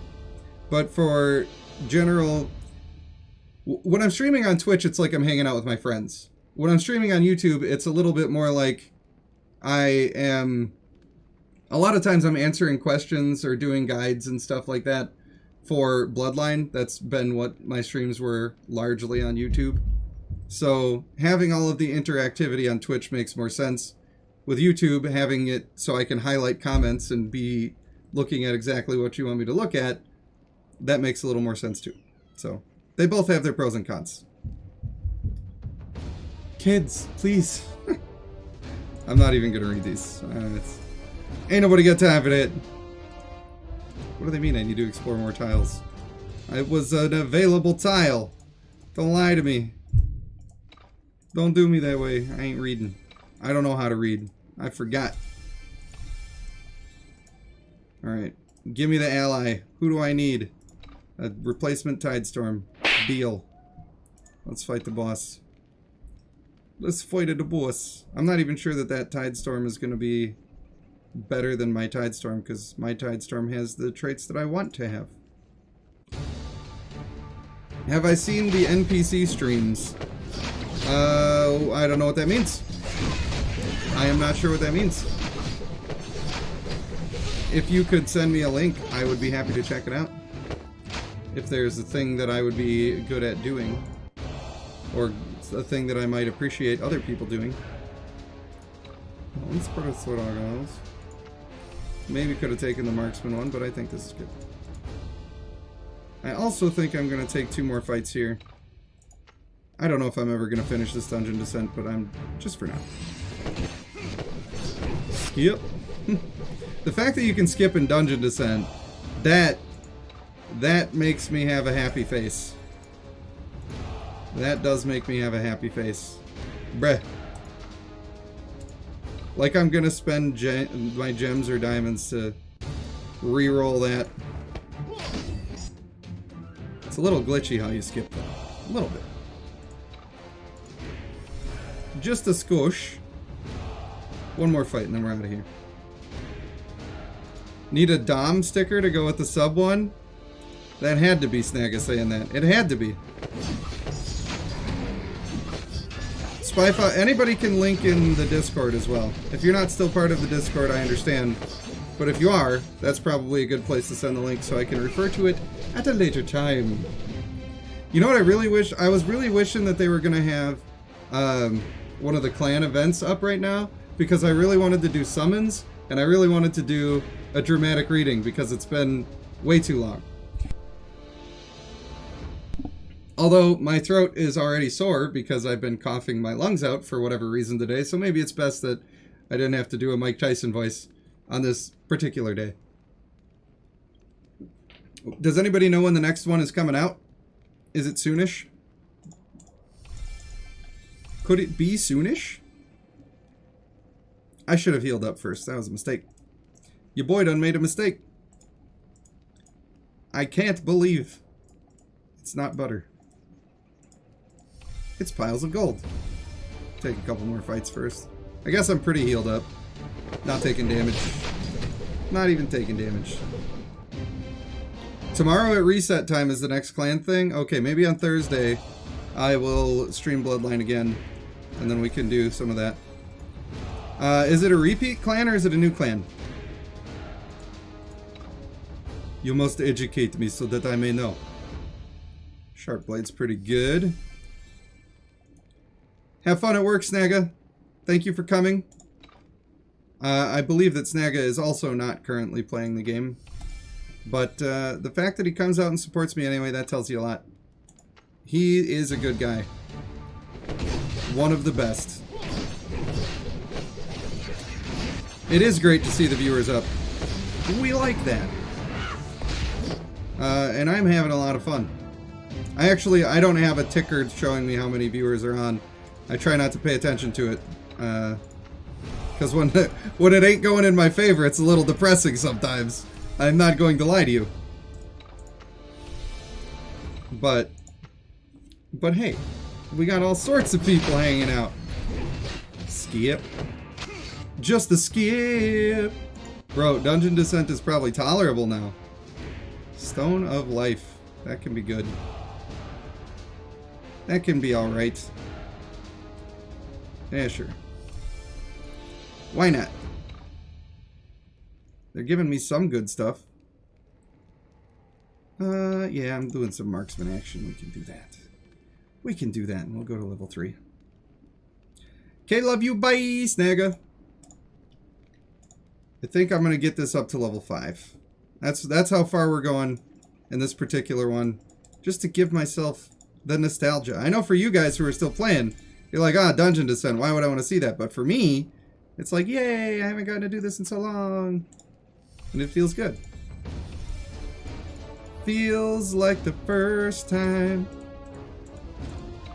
I can't sing those songs on here. That's another thing with Twitch. I like to sing little bits of songs, you know, and I like to do the cover songs on the guitar. And on YouTube, I can only do cover songs that are in the public domain. But on Twitch, I can play any cover song that I want to play on my guitar, and I don't have to worry about it. It will never be an issue, because Twitch just allows that. So that's another reason why Twitch has been winning the race. I did come back to YouTube, and I tried it for a week recently, and then we switched back to Twitch, and just everybody liked Twitch better. All the regular viewers. But I do intend to keep Bloodline on YouTube. So, never fear. I'm sure in the future we'll be doing more things like summoning events, and maybe if I stick with it, please don't take these as promises, if I stick with it, then we could get back into account reviews and stuff like that. I have had an offer. Ooh, Potion of Rage. We're online.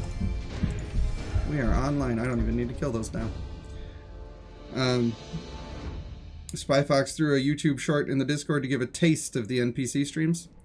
See if you can find the other clips later on. I appreciate you. I appreciate you, my friend. Sometimes you just need a little help from your friends. This has been one of those times. And I look forward to seeing what the thing is. Oh, there's so much to cover if I wanted to make videos, you know? Or if I can... I don't know. It feels like a big decision, guys. Feels like a big decision. I feel a little bit like I'm going back on what I said about not supporting GOAT games. But also, I don't know, I just miss it for myself. And maybe it doesn't matter. Maybe it just doesn't matter. We'll find out together as we take this journey.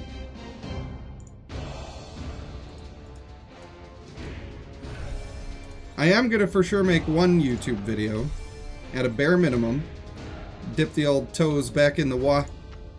So what I would like to know is, what sort of topic would you like me to cover?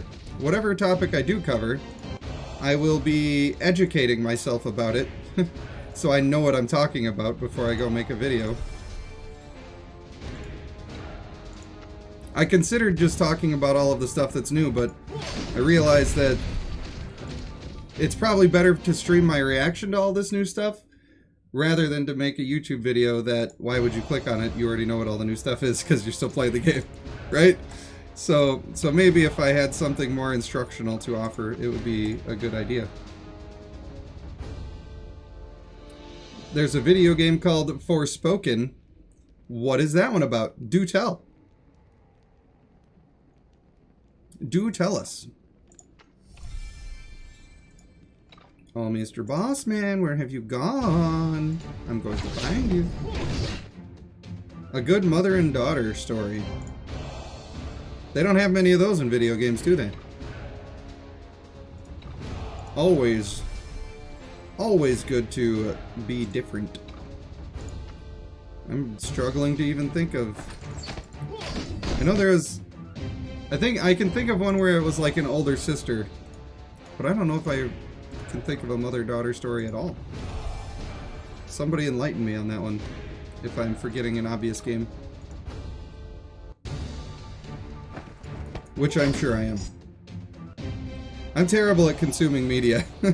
I'm the worst consumer ever. I just don't do it for a long time, and then I'll find something years later. I'm like, oh, this is pretty good. For instance, I've been watching the X-Files with my wife. I'm like, oh, this show's like actually good. Okay. I did not know that for 30 years. Also, it has been 30 years. Next year will be 30 years since X-Files started. Isn't that crazy? Do you all feel young? Because I don't. That's why I got my distinguished beard lightening up going on here. Probably due to the kids being crazy, but what are you going to do? Kimberly says X-Files for the win. They stay winning. I don't like Scully though. I don't like her. There, I said it. I just don't like her. Heavenly Sword. A sororal story of a group of sisters. Zelda's overtired and being crazy. That's okay, I'm almost done here. Almost done here. It's been kind of long for a Bloodline stream, but there was a lot to cover, and I'm just having fun playing. I'm just trying to find this boss real quick. We'll skip through. We will skip through. So, you know, I understand if people don't, if Twitch is just not your jam, you don't want to check it out. But I would really appreciate it if you would check out the Baldur's Gate videos that I made. Even if you're not playing the game, I do think that they could be enjoyable to anybody who likes general fantasy stories. I feel like the way that I'm trying to tell it makes it more accessible to everybody. And if I'm wrong, at least you'll have checked out a couple of the videos, and then you'll have decided based on that you didn't want to watch it, and that's fine. You don't have to. Nobody owes me anything. I just would appreciate it, that's all. That's all. If I were to make the videos again, you'd like to see team building videos? Who to put together to make some good synergy? those are some of my favorites to do. Those are certainly some of my favorites to do. Although maybe a video reviewing the new guy that just came out, the new Bloodcraft Legend, I think I already have some good insights on the guy. I think that my points are valid, and I think that he could be really strong if we could experiment with playing him that way. The problem is, I don't have access to the guy. So maybe if somebody's planning on buying him anyway, we can all learn about that together and figure it out. Maybe you could help me get some clips. Could be good. Could be good. Alright, we made it to level 5. Let me get my good goods. What do we got here? Banner of Power. That's aight. I guess I'll buy it. I'm not going to do the save scumming where I go back and forth and try to get the exact thing I want. I could do that, but 90% off deal, you know we be taking those. You know we be taking those. That's what I like to see. The wedding rings are actually pretty cheap there, but I'm not going to buy them. Not going to buy them. Alright, that's going to do my dungeon descent there. And it appears that I am required to assist with children. I do really hope that you liked the stream, that you're happy to see me doing stuff again. And I'm going to do this again on Thursday. I wasn't sure if I was going to do it again or if it was going to be a one-time stream, but I want to cover the rest of the dudes that have come out. And if we're going to have a clan releasing and maybe I can play through some of that and do a dramatic reading, then I think that we could have a lot of fun with that. So for now, I want to thank you guys for watching. I have been Rage Panda 1, and I'll see you in the next one.